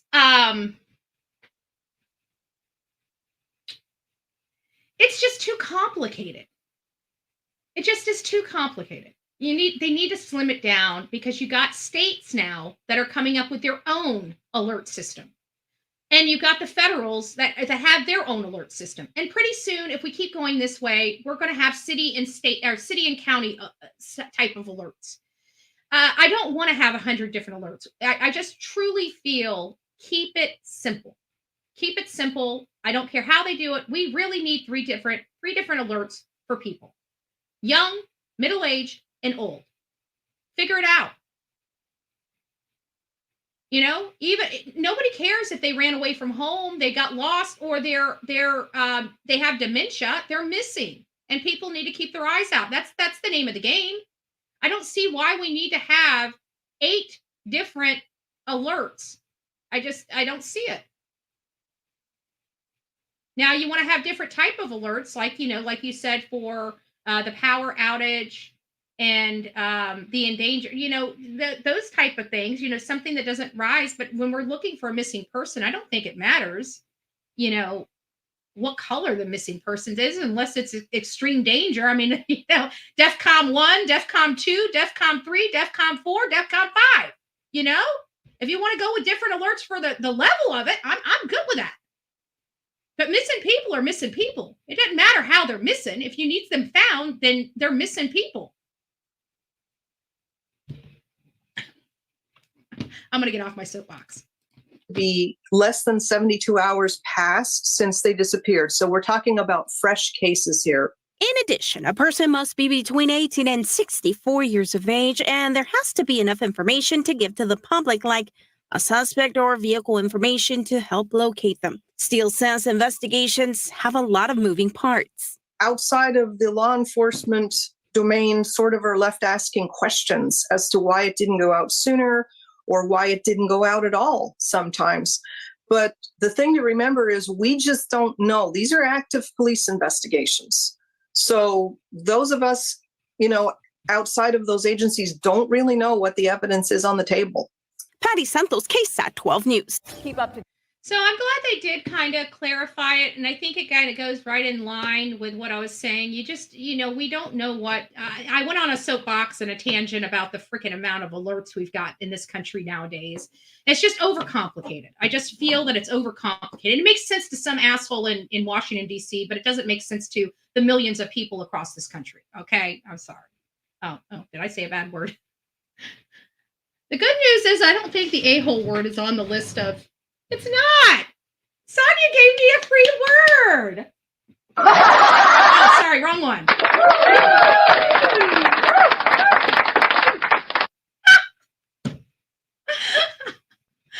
I got a free word. The a-hole word is one I'm allowed to use that doesn't charge us. Uh-oh. Oh, snap.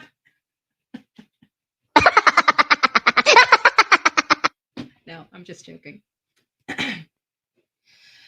I'm not sure 100%. It looks, I'll look into it, but I would imagine it's just probably the way the message. Yeah, I know. It's one of those, it's almost like, I think for me, it's almost like I'm so like, I have a simple mind, but I think outside of the box. And I always try to look at the way it's most simplistic way possible to do something.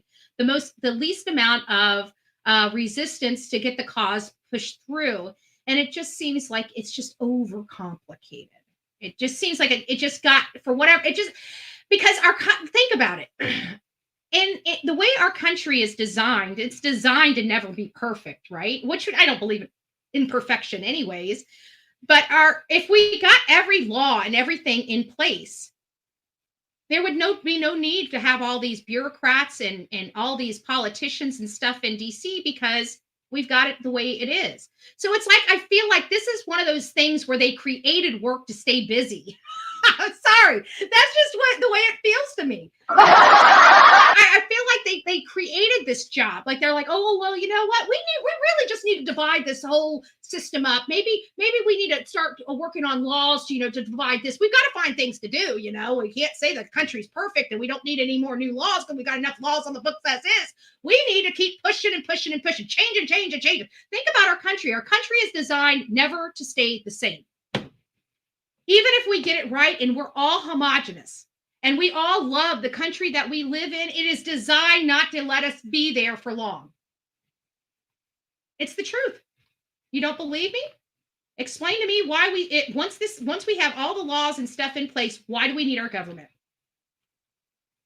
Why do we need our government if we've got everything in place that needs to be in place? We don't need any new laws. We don't need any new regulations. Our country's not designed that way. It's designed to constantly be doing new laws, new bills, new regulations, new. Meanwhile, nobody bothers taking all the old crap off our books. Talk for another time. I'm just trying to help with you. I don't know. I appreciate it. Oh, I'm not. Oh, no, trust me. I appreciate it. You're getting this. Don't ever think whenever you bring something up here and I start getting all passionate and stuff like that, it's directed at you. It's not. It's directed literally at the cause. So it's not your fault. Like you said, you're just giving us the information. And trust me, it's not. I appreciate the information. It's not you. Trust me. It's just my disdain for the 18 million words. I promise you that. I promise you that. Let me get over to this one. And then lastly, before we open up the phone lines today, I just want to inform anybody, in case you're out there, there's a lot of people that are emotionally attached to this case. And because you're emotionally attached to the case, you may want to consider going to his service or paying your respects to his family if you're in the area. So Matthew Guerrero's stepmom, Raquel, told KSAT that his public viewing is scheduled between 5:30 and 8 p.m. on January 8th at Mission Park Funeral Home. And again, let me see if I can get this up here. Side apart. Gone, but never to be forgotten. Let's just Gotten. That's what was echoed by people at 22-year-old Matthew Guerra's vigil today. Guerra and Savanah Soto, his 18-year-old pregnant girlfriend, were killed and found in a car at a Northwest Side apartment just one day after Christmas. The night team's John Paul Barajas takes us to that vigil through those emotional moments. Jesus, my pain is so deep, my anger is fierce, and my fear is crippling. As we grieve Savanah, baby Fabian, and Matthew. Family and strangers gathered at Woodlawn Lake to pray, mourn, and show support at a vigil for 22-year-old Matthew Guerra.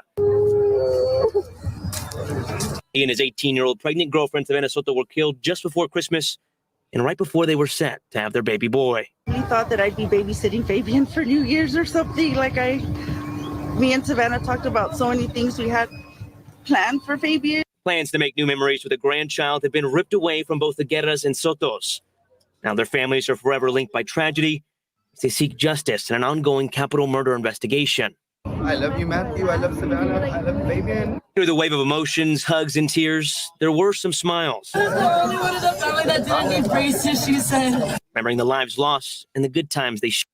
I gotta tell you, that's one of my favorite photos. It's well, they had the other one. The other one was where she was holding it and cradling her baby. This one shows that the baby was ready to, start having the head pointed down. It's all so sad. It's just all so sad. Shared. Say, Mom, I want some chicken. The overwhelming message from those in attendance said best by Matthew's dad, Gabriel. Miss him, and that I'm going to be his voice in this time, and that we're never going to forget him and Fabian and Savanah, and that the love they had for each other. John Paul Barajas. Hey. So a lot of people have noticed I know it's so hard not to cry. It is this, for us, it has a lot to do with the baby. I don't think it has a lot to do with Savanah and the baby, period. An 18-year-old mom to be, first time mom, gunned down. There's no excuse. Just telling you about this, my legs all the way up to my arms are filled with goosebumps. I mean, there's no excuse, but let's face it, what brought us all here is that baby. Just the what happened to the mom and the baby is really, not that Matthew doesn't matter. That's not what I'm saying at all. It's just that what got our attention to this case was a 19-year-old missing mom that was ready to give birth. And we followed it as that. We thought it was domestic related because of the past stuff. I'm sure her family did. And that's where the pain and the hurt became with the two families. It wasn't after they were found. It was before. Because at that point, they thought Matthew was responsible. I believe that the Soto family knew that Matthew had been violent and had been abusive. And naturally, their minds went straight to that when Matthew, her, and the baby were missing, when they needed to go to the hospital and have that child. I'm sure a lot of things went through their head. But his father had to have known that something was just, even if he did that, he would have called his brother, he would have called his father, he would have called somebody for help. He called no one. Matthew called no one. Him and Savanah just disappeared. Disappeared hours before they were set to give birth to their baby son, Fabian. So I know that we've noticed that even though they were together and they were going to be having a baby together, the families are having separate events, separate memorials, separate funerals. And it's really sad that it got to that, because they were together, and whether we agree with their lifestyle or not, that's not our place. It's not our place to control somebody else or control their life. Even though we disagree with their lifestyle, they were together. They were together. They created life together. They wanted to be together. Whether we agree with the lifestyle that they had, it's not our life to live. But it's very disheartening for me to see families, and this happens all the time. We talk about it here. The ugly that comes out in death, something that should be bringing everybody and rallying everybody together, ends up tearing everybody apart. And this is one of those situations I feel bad because, to be honest with you, I feel like Matthew, Savannah, and the baby should stay together. I feel like they should, if they're going to be cremated, they should be cremated together. If they're going to be buried, they should be buried together. Like, I feel like, it's no longer the decision of the family as to whether they should be together or not. They are together. They were together in life. They created a baby, and they were together in death. And it might be a, a Greek tragedy story, but it's their story to have, and it's their story that took them out. And they were ride or die together, and that's what they did. And it's not for the family to judge, in my opinion, on that. And I hope that they can work it out, because for this baby's sake, the baby may be gone, but he's still their baby. And they need to do what's right for baby Fabian, not what's right in their heart and mind. What's right for that little baby, because that baby had everything taken from him. And I really do hope that the family gets it together and stops and just realizes they're all in the same boat. There's enough blame to go around, but blaming each other is not how this is going to get done. They need to be blaming the people that did this to their family. They need to be coming together in solidarity and a unified front and saying this is unacceptable, and we want the people responsible for that. They need to let whatever's going on between them go and work together to fight for their children and their grandchild. And I hope they do that. I really do. That's my messaging to the family. Not that they ask for it, not that they're watching it, not that they're ever going to get Bullhorn Betty's message, but in my humble opinion, whether I agree with the lifestyle or not, it is not my choice. It was not my life, but they made that choice together. They wanted to be together. They created life together. It is not for the family to now separate them after death. I'm sorry. There's just something in me that just says that's morally wrong. It's morally wrong. And I hope that they get it together, and I hope that they put this family back together so they can rest in peace. They deserve that. They deserve that. All right, guys. So we're at the end of what I had to present to you today. I want to open up the phone lines. I know this is emotional because, trust me, it's very, very seldom that I shouldn't say very seldom. There are cases that get to me where I'm talking about them and I literally get pins and needles and goosebumps up and down my body when I'm talking about it, or that just shows how passionate and how much emotion I do have in these cases personally, my personal emotion and stuff into these cases. And this is a hard case. It's, there's no winners in here. But I definitely don't feel like blaming. We definitely can say, but this is all factual, right? They were involved in drugs. They were involved in a gang lifestyle. They didn't make the best decisions. What 20-something and 18-year-old does, right? There might be many of you in this chat when you were their age doing the same type of shenanigans. It doesn't mean that wrote your path in stone. Many of you guys were relieved and moved on and had a regular life. There was life left. There was a lot of lessons left. There was a lot of change left. I hope that Soto and the Guerrera family understand it is time for them to change their life and their lifestyle. They still have young people in their family. Those young people are targets.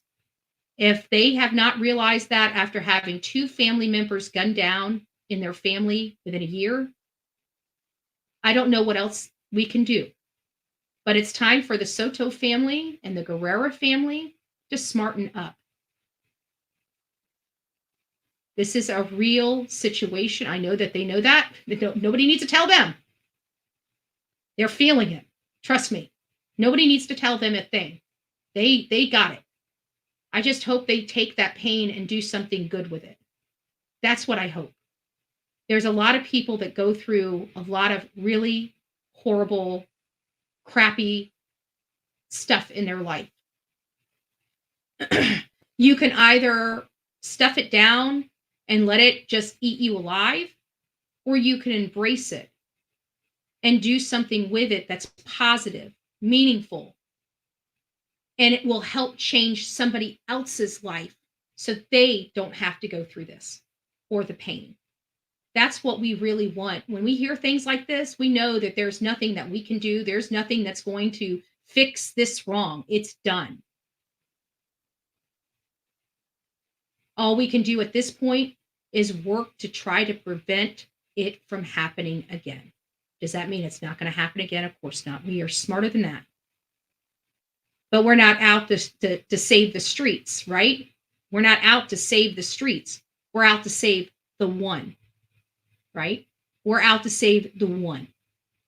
Who's that one? I don't know. There's many of them. But there's somebody that can be saved. There's always somebody that can be saved.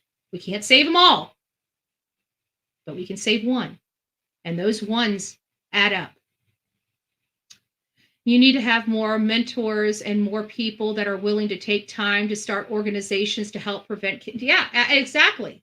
You know, the big brother and big sister system was back in my day.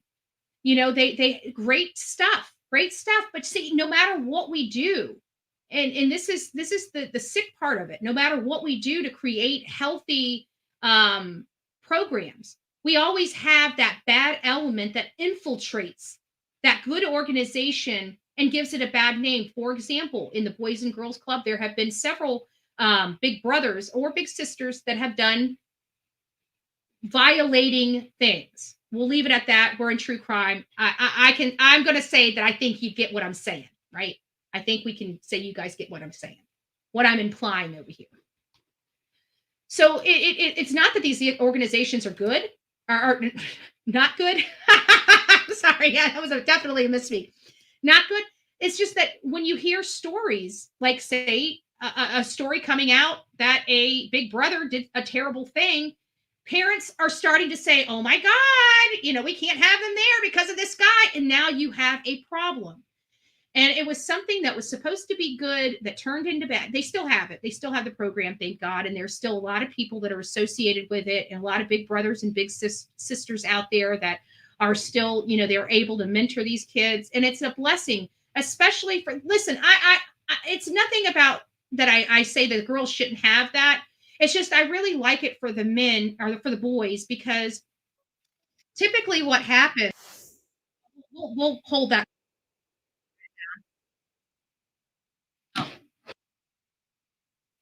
Give me just a second. I don't have you. Hold on. I gotta change the screen real quick.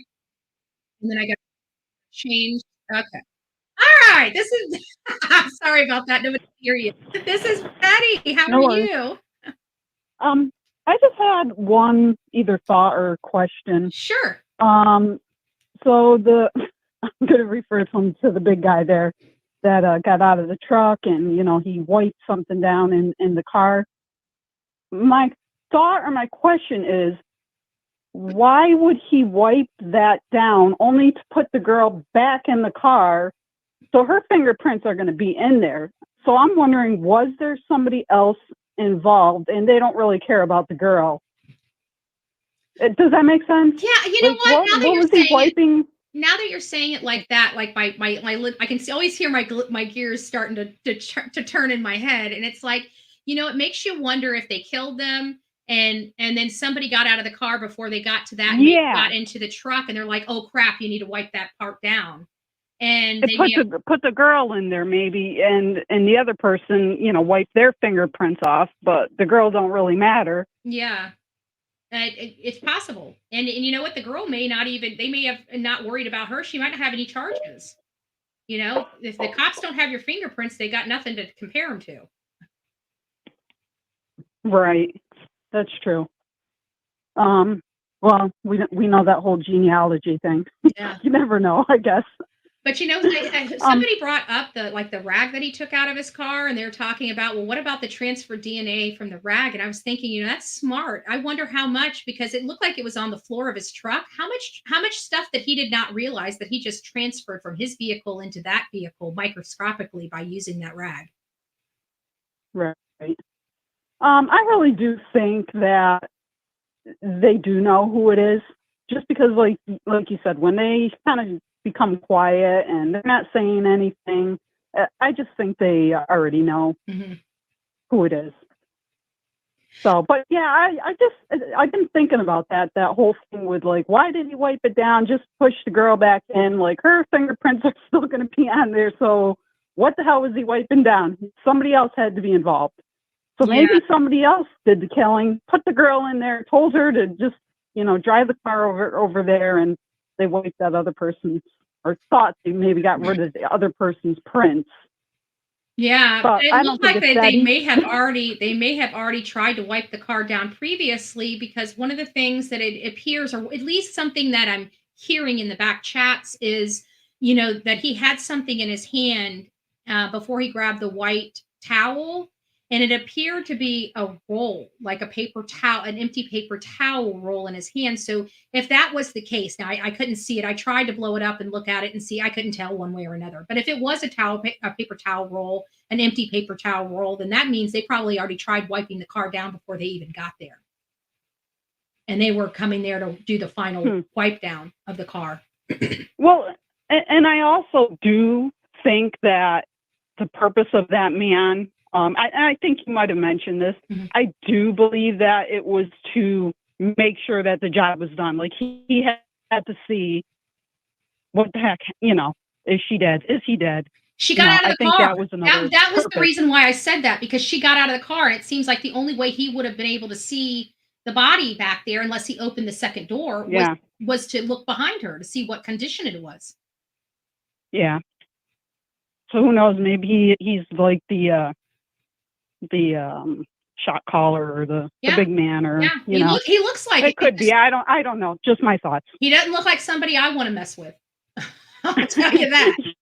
You had me roll the past few days. I'm sorry. I just want to say this, and then I'll let you go. But I'm sorry, and this may offend some people, but you had me rolling with your whole analysis of this 800-pound man and the picture. I just couldn't stop laughing. Sumo wrestling porn. That was hilarious. Hey, we got to talk about whenever that comes up, I mean, I laughed that hard, and I'm serious. And time I really needed it, and whenever that comes up, that picture and the 600 to 800 pounds, I completely just lose it. So thank you for the laughs. Absolutely.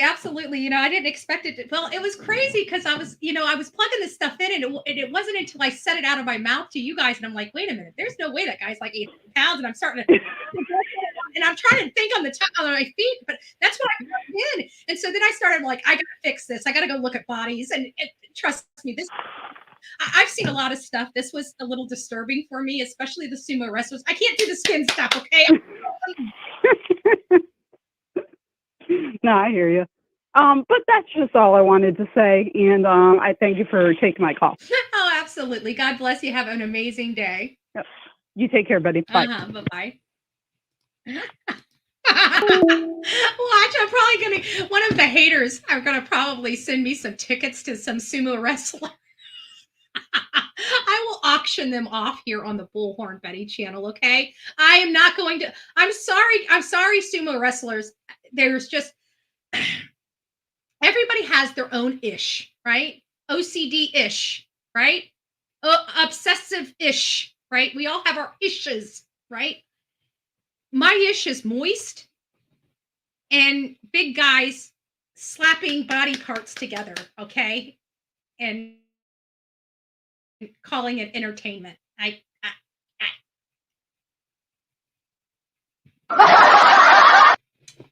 hear people love sumo wrestling, okay? I tried watching it. I had to turn my head half the time. I think it's the butt cheeks. I don't know what it is. I just can't watch it, guys. Leave me alone. Leave me alone. I just can't watch it, okay? Beat me up for it. Beat me up for it. George, I didn't hear the entire statement, but I feel it needed to meet each student where they are versus segregation. I hope that makes sense. Yeah, you guys can talk about that stuff in the chat.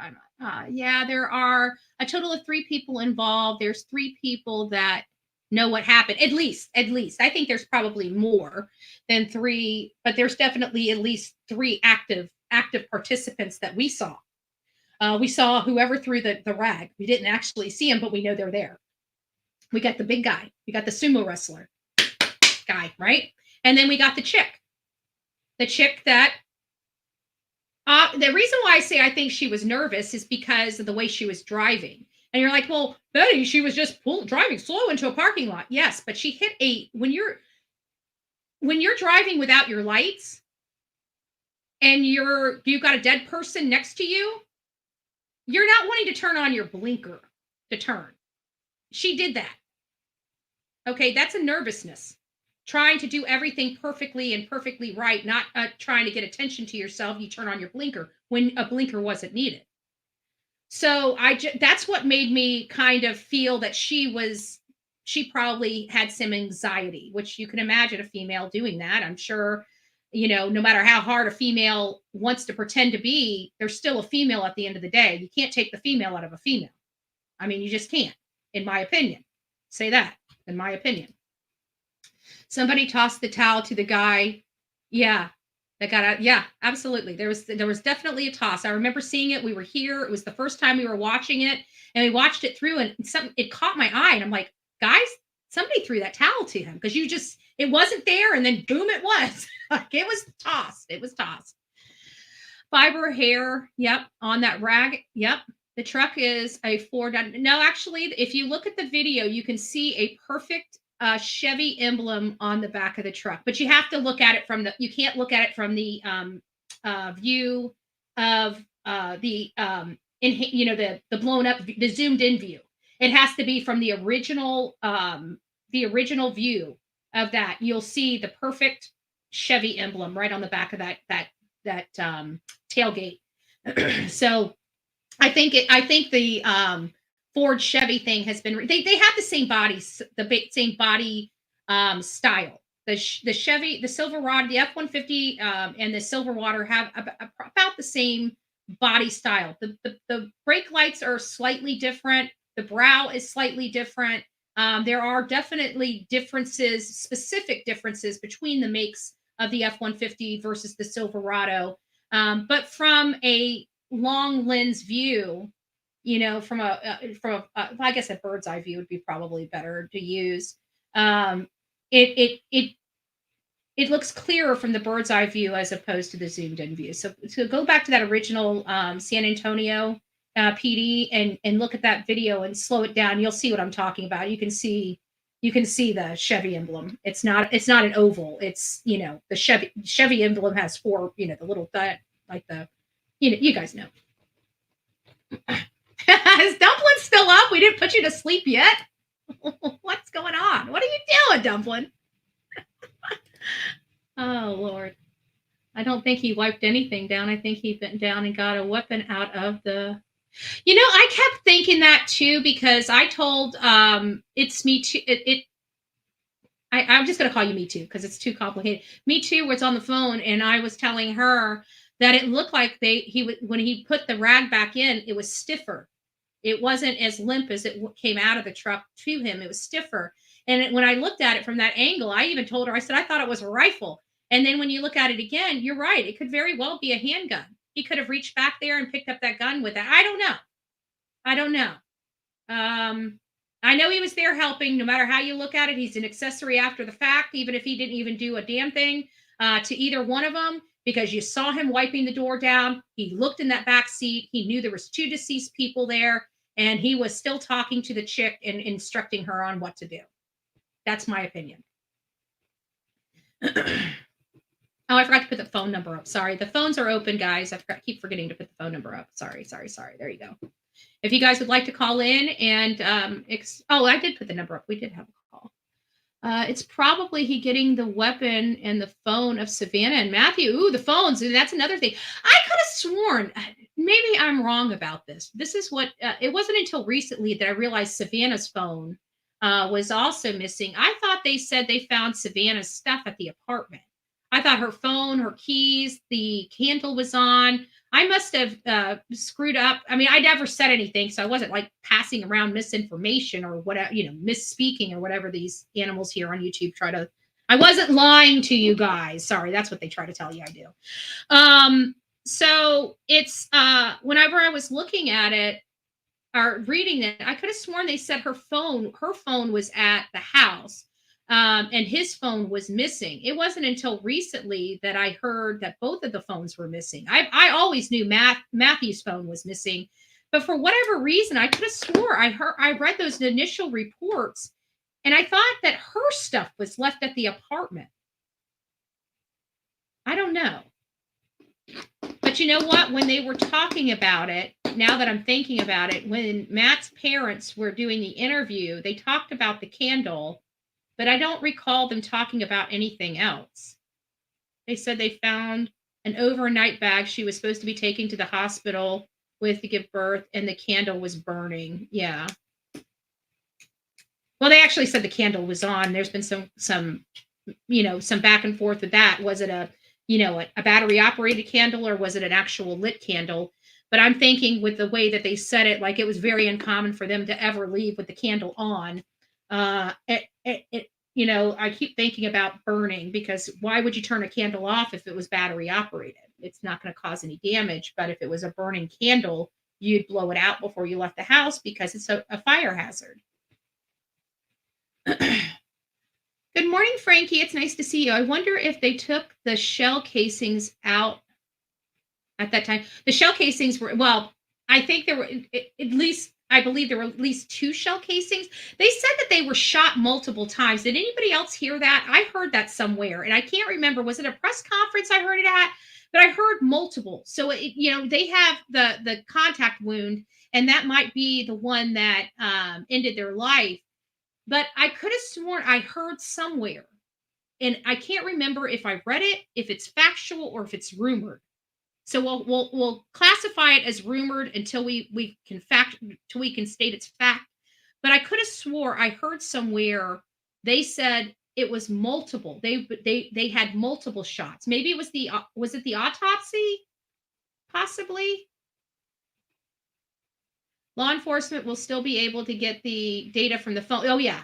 They subpoena Verizon, and all that's digital. All of that's digital. So they will be able to have emails, phone calls, call logs, RRT, RTT. Is it RRT? No, it's RTT. The ranges and distance from the towers, and what side of the tower, and multiple tower. They'll be able to triangulate.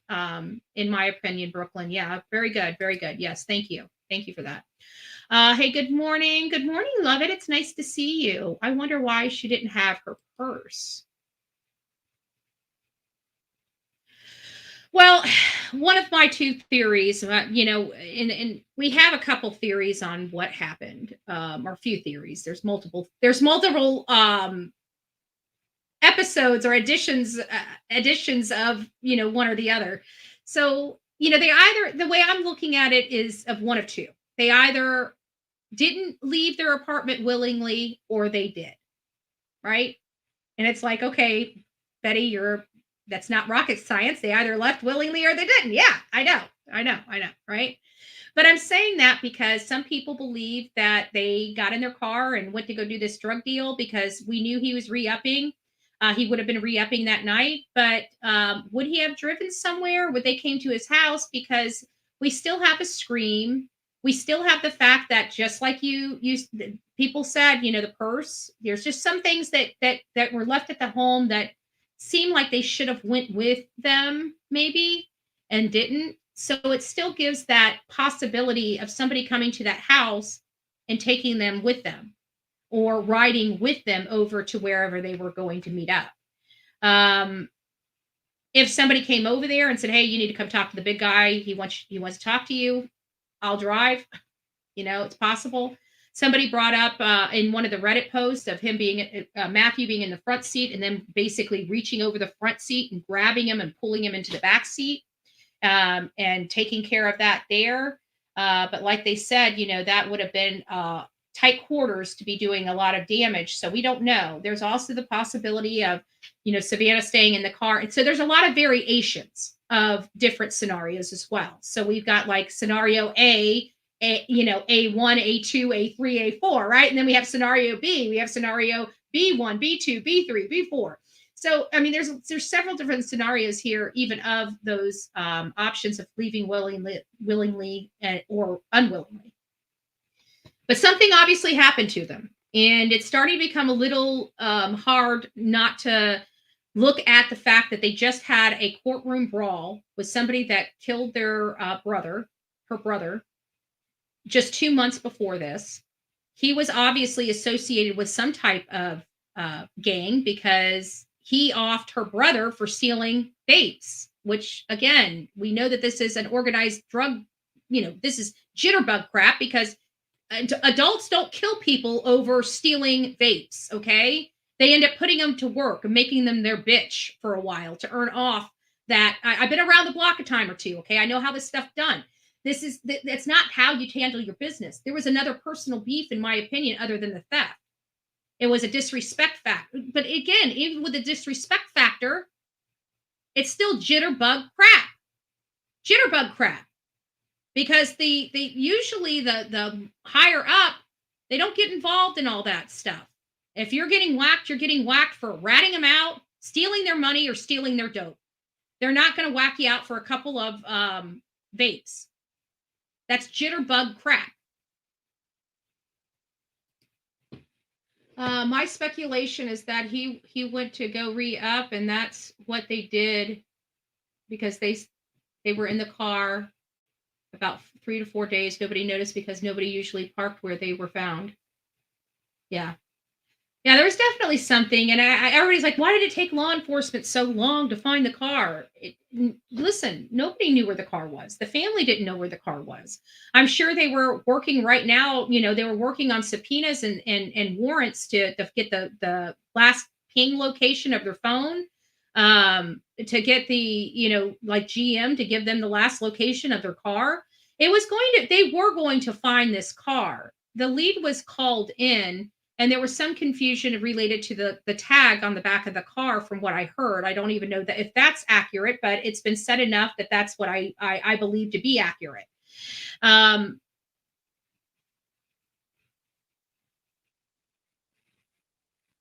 But I'm still trying to weigh, like, the 3 or 4 days, the way law enforcement stated that we saw yesterday. Actually, let me just see if I can put that back on. It sounds like that they did go to this final location, I think shortly after. The way it was implied, it seems like it was shortly after the killing took place. Let's listen to this. This is about 5 minutes. I'm not going to stop this. I'm going to go ahead and let it play all the way through for you guys. I'm turning off the phones just real quick so we can get this through this. I can't do both. So let's just listen as a group. We did play this yesterday, but I do want to play this in its entirety. I'm not going to interrupt it. I'm going to want to. So if I interrupt it, excuse me, but I'm going to want to interrupt it, but I really do want to just try to let it just roll on through. So just bear with me. In this video, I would ask that you call homicide on. Before we start on this video, I want to let you know he's going to refer to the video clip from the San Antonio Police Department that was released that we just saw at the beginning of this segment on our live this morning. So they're not going to show it on this. I think he expected them to plug it in, or maybe it was playing on a screen we didn't see, but we could not see it. So he's going to be referring to something that he's not going to show. I just want to make sure you guys know that. 207-7635. You can remain anonymous. You do not have to give your name. The video was taken from a nearby location where the bodies were located. And finally, here is a slowed down image of the first person of interest getting out of the Chevy Silverado that is seen next to the Kia. And then there'll be another slowed down image of the second person of interest getting out of the victim's Kia Optima. I don't know what's going on with this. His lips are off. Let me just refresh it and see if that'll help. In this video, Yeah.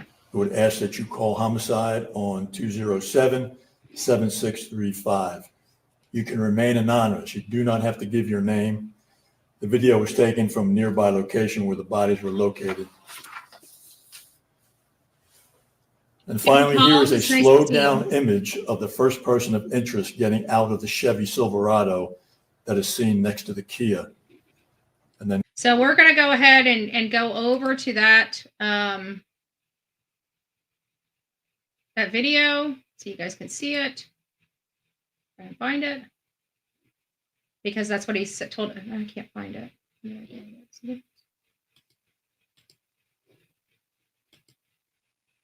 we go. So I'll play this so you guys can see it. This is the video he's referring to. We're going to watch it. It's 1 minute and 19 seconds because they didn't clip it in. We're going to clip it in. This is the full video, unedited, as it's released by San Antonio Police Department for all of you guys, not to be, enhanced or anything. This is the actual video.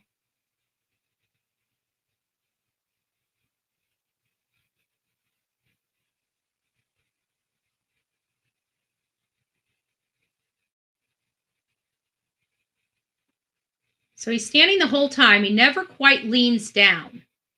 He grabs the thing. He starts wiping the door, but then he almost touches the door with his hand again. She gets out. She goes back in, but I can't tell. Somebody said he pushed her back in. I can't see where he pushed her back in, but I did see his arm near her. And he gets back in the truck, and then they drive off. She goes and he goes in opposite directions. But it was really weird because we're going to play this through. That's a big boy. That's a big boy. And I want to know who that girl is, but that was a girl. I could see her hair up.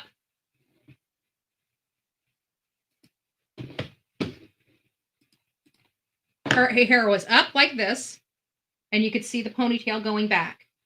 And that was a female that got out of that car with a pregnant, dead female sitting next to her in that front passenger seat. That to me is so highly disturbing. I can't even express into words. I can't even express into words. I did say thank you, Sonia, for that. I'm coming over here because I did put some stuff into our, and I wanted to read this one. And especially in our school system. So public school systems have cut so much extracurricular activities that these kids don't have anything to do. And I agree with that. And I know that's going back to me talking about, the issues going on with our young kids. And you're right. And it's really been bothering me. And I've said that many, many times because when I went to school, our schools taught us. They taught us everything. They taught us how to balance a checkbook. They taught us how to cook. We had cooking classes. We had typing classes. We had computer classes. We had music classes. We had driving education classes. We had a lot of extracurricular activities in middle school as well as high school that we could do. And we had after school activities too. So if we wanted to go and practice at the band, we could go practice in the band room. We could stay after school. We could do a lot of stuff. Nowadays, they want you out of that school as quickly as possible. They don't want you hanging around. They don't want you doing any work. They want you to go home as quickly as possible. And whenever you're at the school, they want to keep everybody away from you, including your family. Like it takes an act of God for a parent to go in to pull their kid out to take them out to lunch. Back in my day, my dad would sign me out every other day to take me to lunch. So it's like, I don't understand, why they're doing this and this whole thing, our kids, we are spending a lot of money to educate our kids in this country, lots of money. And we're finding that these activities are being cut. Where's our money going? Why are we not able, if we're promising and giving retirement plans to all, like teachers deserve it. I don't want to take away from teachers. There are some crappy teachers out there. We already see one here on the streets of YouTube that needs to be replaced. But other than that, for the most part, teachers deserve the retirement. I get it. They work hard. They don't get paid a whole lot. They get their biggest incentives to be teachers is the benefits it comes with. Not you being out of school for summer break and getting paid and all this other stuff. That's why teachers, because they don't get paid. I mean, typically for the money that they have to pay for their education to become a teacher is ridiculous. And then to get paid, like $40,000 or $50,000, maybe $60,000 at most to teach our kids, it's hard on them. But they do it because they have benefits. They have retirement. They have, medical. We treat our teachers, fair. We give them good benefits, and one of those benefits are retirement. So maybe we need to be looking at a benefit scenario versus I don't know. It just seems to me that it's costing us more and more, and we're getting poorer and poorer education. That's what it seems like to me, and that's an outsider looking in. I don't know how the parents are feeling about this. That's just my opinion. Darcy, I think the rag was to remove the weapon or the casings. Oh, that's right. We did discuss that. It is possible. And it's possible. We don't know what the heck he was doing with that rag. We're all assuming, just like law enforcement, because nobody was there when this happened. There were people there, just not us and not law enforcement. And Stacy, thank you, Love Bug. If you got a Bullhorn Betty membership from Stacy, please don't forget to tell her thank you. Thank you for all the love and support this morning. I do appreciate it. I'm still confused. Can you advise illegal activity on Telegram? Oh, good Lord. Yes, we got that too. Let me find it. We've got that too. I think we can take the body stuff off here. We know what a 800-pound person looks like now and what a 400-pound person looks like. We went over that yesterday. If you'd like to know, we went in depth about body typing yesterday. Might want to get over there and see some sumo wrestling. I'm just joking. I didn't put any sumo wrestlers up. I promise you I didn't. Give me just a second. Let me find it. I've got it here. I just don't know where. I kept it up. It was one of the videos that I did keep. Is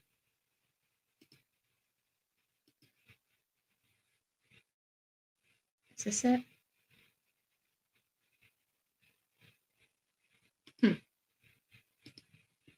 There it is. I got it. Here it is. So this is related to the drug activity on Telegram. So he went by the name of Flaccos, Flackos, with a bunch of emojis after it. It looks like a bunch of drug paraphernalia emojis after his name. So here you go. Let me just put this up on the big screen, and then hopefully this answers your question. So this is his Telegram page, and this is how blatant. Uh-oh, I think they took it off. They take it off? Hold on a second. Let me remove this. Oh, shoot. I think they might have taken it off. Let me pull this back. We may have to go back to my live yesterday and look at it, or the day before yesterday. There it is. Oh, no, we got it back. Okay, sorry about that. That scared me for a second. Okay. It's still here.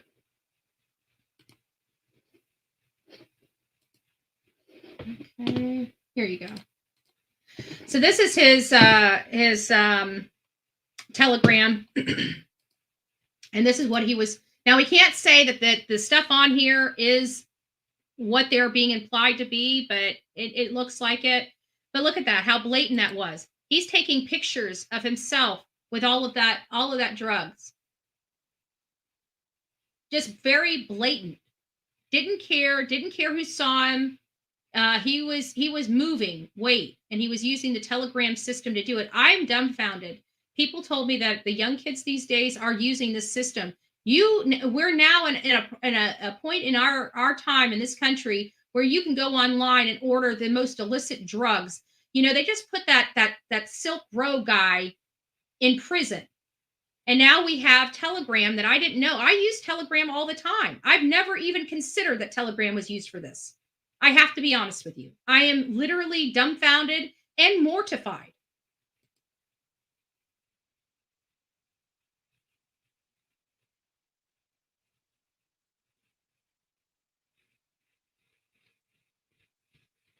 This is dangerous. I mean, if you were going to do this, why put your face on it? And he's saying it's coming straight from Mexico in these things. I don't know what that stuff is either, but it doesn't look good. And how can you sit there and put this stuff and just blatantly do this? I don't know. I don't know. It's pretty disturbing. I have to be honest. And it goes on for another minute. This is not the only post. It literally goes on for another minute. It's highly disturbing. I didn't know this stuff. I didn't know that they could do this stuff online. I know that there's the dark web. You know, we know that there's the dark web, and we know that a lot of criminals live in the dark web and do massive destruction across this entire world on that dark web. With that being said, this wasn't on the dark web, folks. This legit is on Telegram, an app that I use all the time. When we were looking at all the stuff going on in Palestine and, the Gaza Strip and stuff, we were getting those feeds off Telegram. Those feeds were coming direct to us from people living in those war-ridden countries. They were sending us graphic stuff through Telegram about what was going on overseas. It was really bad. But that's getting the news out, trying to get the information across to people that can expose what's going on over there. The schools being blown up and stuff like that. It was really bad to watch. But, what I'm trying to express is I use Telegram for newsworthy stuff. I'm not using Telegram for, illicit business. And I didn't even consider that you could. I naturally think, just like, everybody else out there, I naturally think that our law enforcement's got a good handle on everything on this side of the dark web. That this type of stuff doesn't happen. And when it does happen, it's swiftly taken care of. I'm so delusional and so naive and ignorant that I don't realize this stuff is happening at epic proportions. There's only so many detectives and stuff like that out, and there's so many more people doing this stuff here. You could literally be living next to somebody doing this stuff right next to you. You live in a great neighborhood with this kind of availability. Like what? Right there. Not the dark web at all. Izzy says, so true. My husband was state trooper for 25 years. He made $45K a year, but retirement benefits are amazing. Exactly. Because they get paid crap. Our teachers get paid crap. Our law enforcement gets paid crap. Our politicians, on the other hand, our elected politicians can have 18 homes and, 18 estate homes in multiple different states. But our teachers and our police officers and detectives, they've got to make meager salaries because, don't you know, those politicians need those 18 houses. Maybe their mistresses, third, fourth, fifth families. I don't know. I should stop. I should stop. And I'm not talking about county people. I'm talking about the big wigs up in Washington, D.C. Mm-hmm. You know what? If we cut their salaries, I think if we started cutting salaries of our major politicians across this country, we'd probably have better statesmen in there. Because right now they keep giving themselves a raise at our expense, so much so that it's making it too it's too nice for them to walk away, right? When you're getting paid $100,000 a year, but you're getting all of those nonprofit contributions to you in the hundreds of millions of dollars, kind of funny how that works. And then when you look at the nonprofit, you realize that China's given money, Iran is giving money, Pakistan is giving money. These countries and these political heads in those countries, and these disgusting countries that hate America, it makes you wonder. It makes you wonder, but nobody knows it and they don't believe it. But this right here should not be happening in our country, when you can go on an app and start slinging drugs and putting your face with the drugs you're slinging, and you're still able to sling the drugs. I'm just appalled. I'm dumbfounded. I'm flabbergasted. I'm flabbergasted. One of my sisters is a teacher at a year-round school in Cali. Not great money, but she's done it for 25 years. The good teachers are simply priceless. They are. And the good teachers, trust me, they're doing it for the love of teaching. They're not doing it for the money. They're not doing it for the benefits. They're doing it because it's their passion to do it. There's just some people that have a passion to do stuff.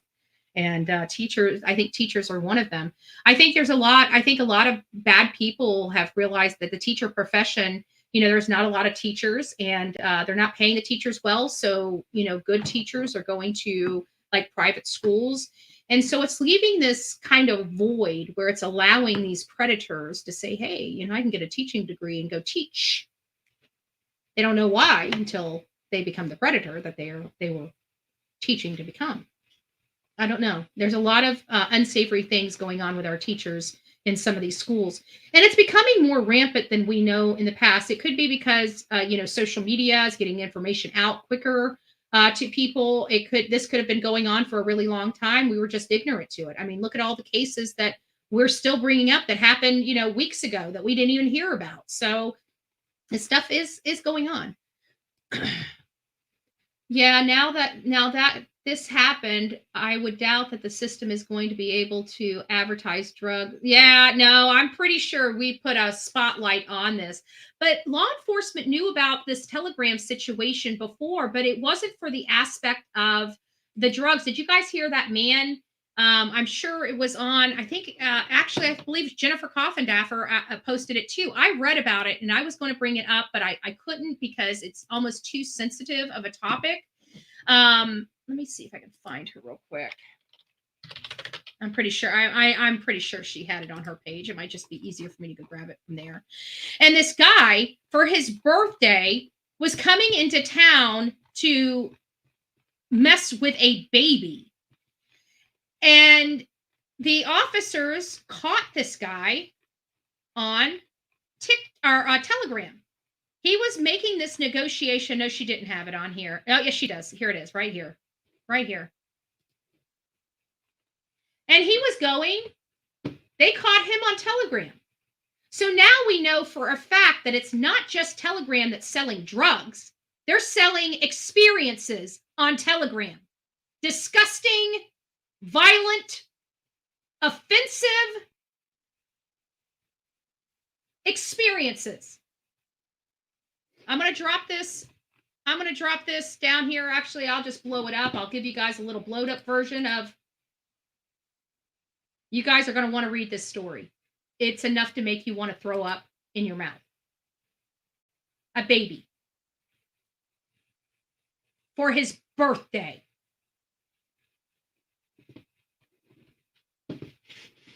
Sick. Thank God the person on the other end of that phone or at the end of that computer setting this up was a detective.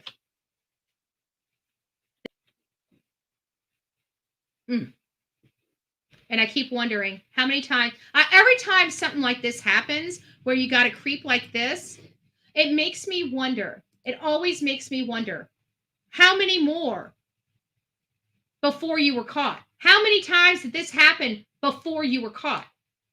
That always crosses my mind. It always crosses my mind.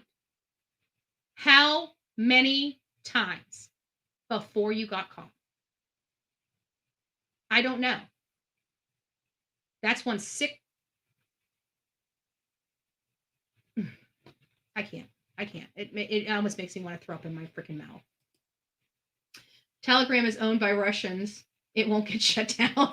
I didn't know that. So, Pinky, you just informed me. It's a little scary to think Russia's got our information, but hey, Happy New Year, Grateful Heart. Happy New Year to you too, Love Bug. Thank you.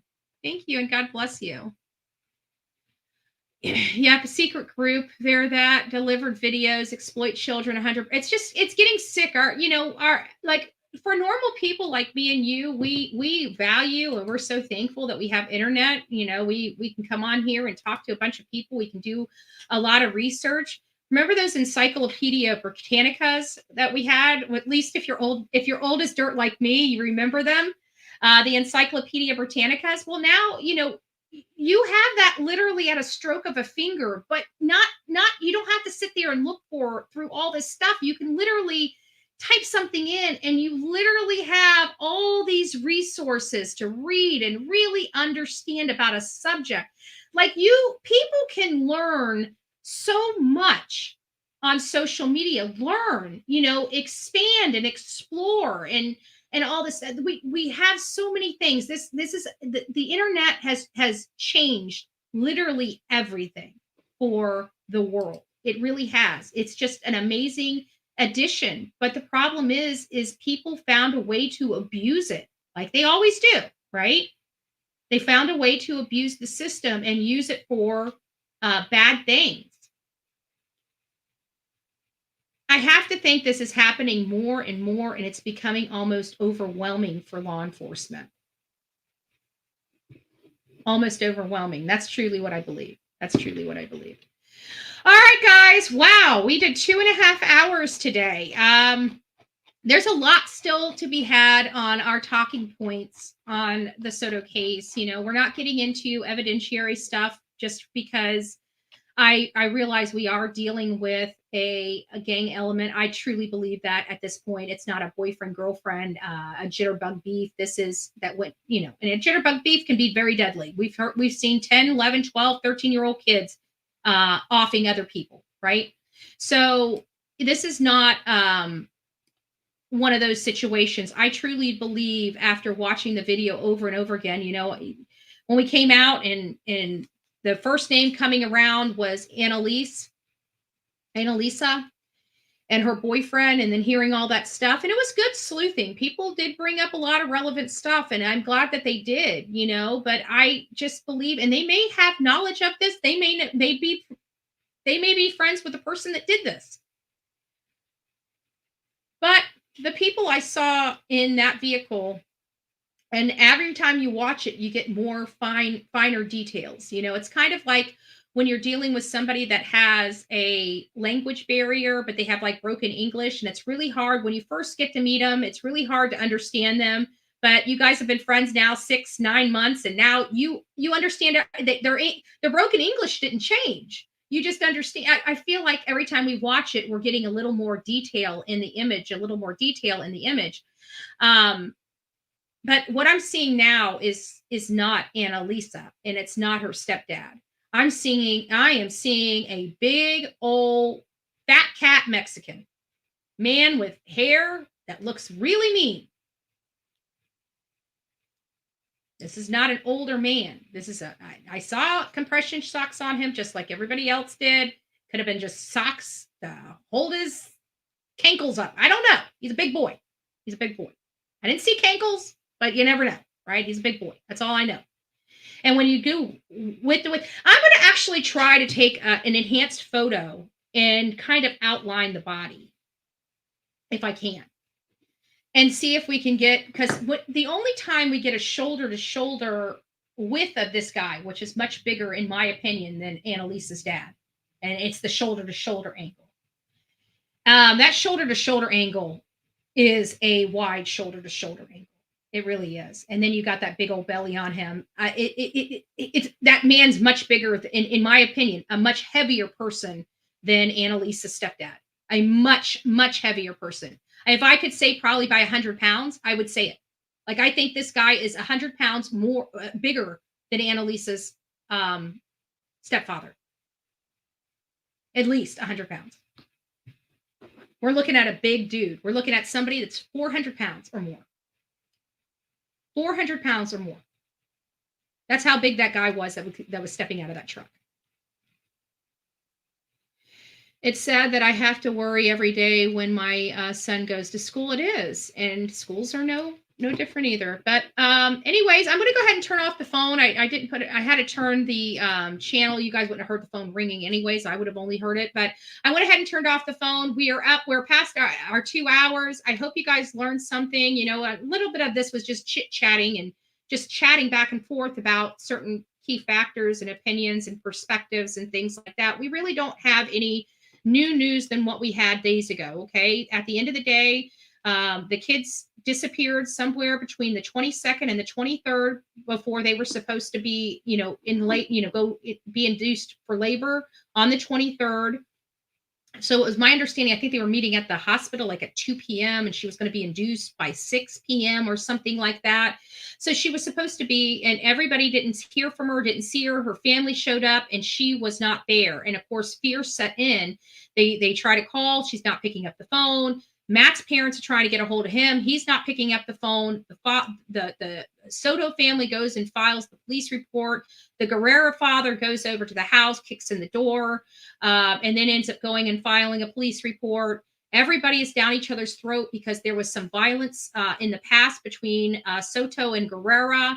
And he was currently on, dealing with those charges. He was not supposed to, I don't know if they were supposed to have contact now, but at the beginning, a year ago, they weren't supposed to have contact. And his father said that he wanted him to stay in jail longer, but the courts let him out. They went through the process. They haven't had any problems. The Soto family is saying, no, that's not true. He's still been abusing her ever since then. She just never called the law. And before they found the car with the bodies in them, I believe that the Soto family believed that he harmed her. I think that they thought that he went too far. I think they were scared because of the past violence. They automatically assumed, and for good cause. And I think it caused a lot of problems between them. They're wanting to know where their son is. They're thinking their son did something to their daughter, and they're hiding him. You know, the Guerrera family's hiding their son. They're going there. You know, where's my? You can imagine the anger. You don't trust anybody when your loved one's missing, especially carrying your grandchild. And so I can imagine those days were very, very tense, and they were just mean to each other because they didn't know, and they were angry and they were scared. And sometimes when people get scared, it manifests itself in anger. I don't know why. I think it's a coping mechanism, but it manifests itself in anger. And I really, truly believe that was what was going on in this family, is that they were angry, but then when they were all found together, the damage was already done. You see what I'm saying? It's kind of hard. I'm sure there was a lot of hurt words before those kids were found between the families. And sometimes when you go a little too far, it's hard to step back and try to, blend it back together because you've said so many hurtful things to each other. It's kind of like, that was bottled up. That was bottled up for a really long time. If you felt that way about us this entire time, type of thing. Like, I feel like there was just, I wish they would realize that, just because you're fighting doesn't mean you have to continue fighting. Right. And I hope they put this baby first, and I hope they come together united as a family, because whether they like it or not, they are forever going to be a family together.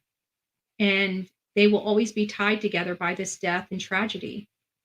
And they can fight it and be nasty to each other, or they can embrace it and be a support system for each other. I hope the latter, but that has to be up to them. Sometimes anger, it destroys. Staying in an angry place too long, it destroys. I struggle with it too. I stay angry, right? Things bother me. I try to put on a brave, happy face, but they still bother me. So you get angry, you get frustrated, you get irritated. I just hope that they can unite for the sake of justice. And so we're going to say, we hope that the Soto Guerrera families receive justice, and we pray baby Fabian rest his little soul in peace. The baby, it's really hard for me. I'll be honest with you, it's the baby. The baby really bothers me. It really bothers me. I don't know if I'll ever be unbothered by it, but it does bother me. All right, guys, I think that's it. I want you guys to take care. Have a great day. Don't forget it's Hump Day, right? As you slide into your weekend, we're almost through the New Year week. Holy crap! We need to pump the brakes on life. Okay, we need to pump the brakes on life just a little bit. It's moving along way too fast. I don't know if it's just me or if you guys are getting older by the second as well. But I'm gonna say it's kind of we need to pump the brakes. We need to pump the brakes on life just a little bit. Slow it down. Slow it down. All right, guys, go make it a great day. Don't forget to be fearless. If you see something, say something. An ounce of prevention is worth a pound of cure. And until next time, please be kind. Please be safe and kind to one another. Always remember, we say no to cyberbullying, cyber harassment, any kind of bullying, any kind of harassment. We expect people to treat others as they would like to be treated. God bless each and every one of you. Until next time, again, be safe.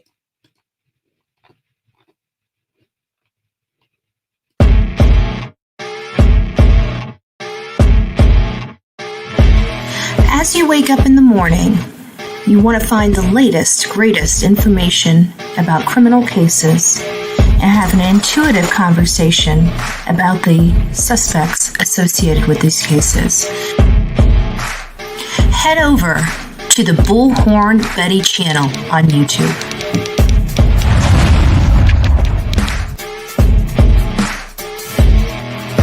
Get breaking news right here on the Bullhorn Betty channel.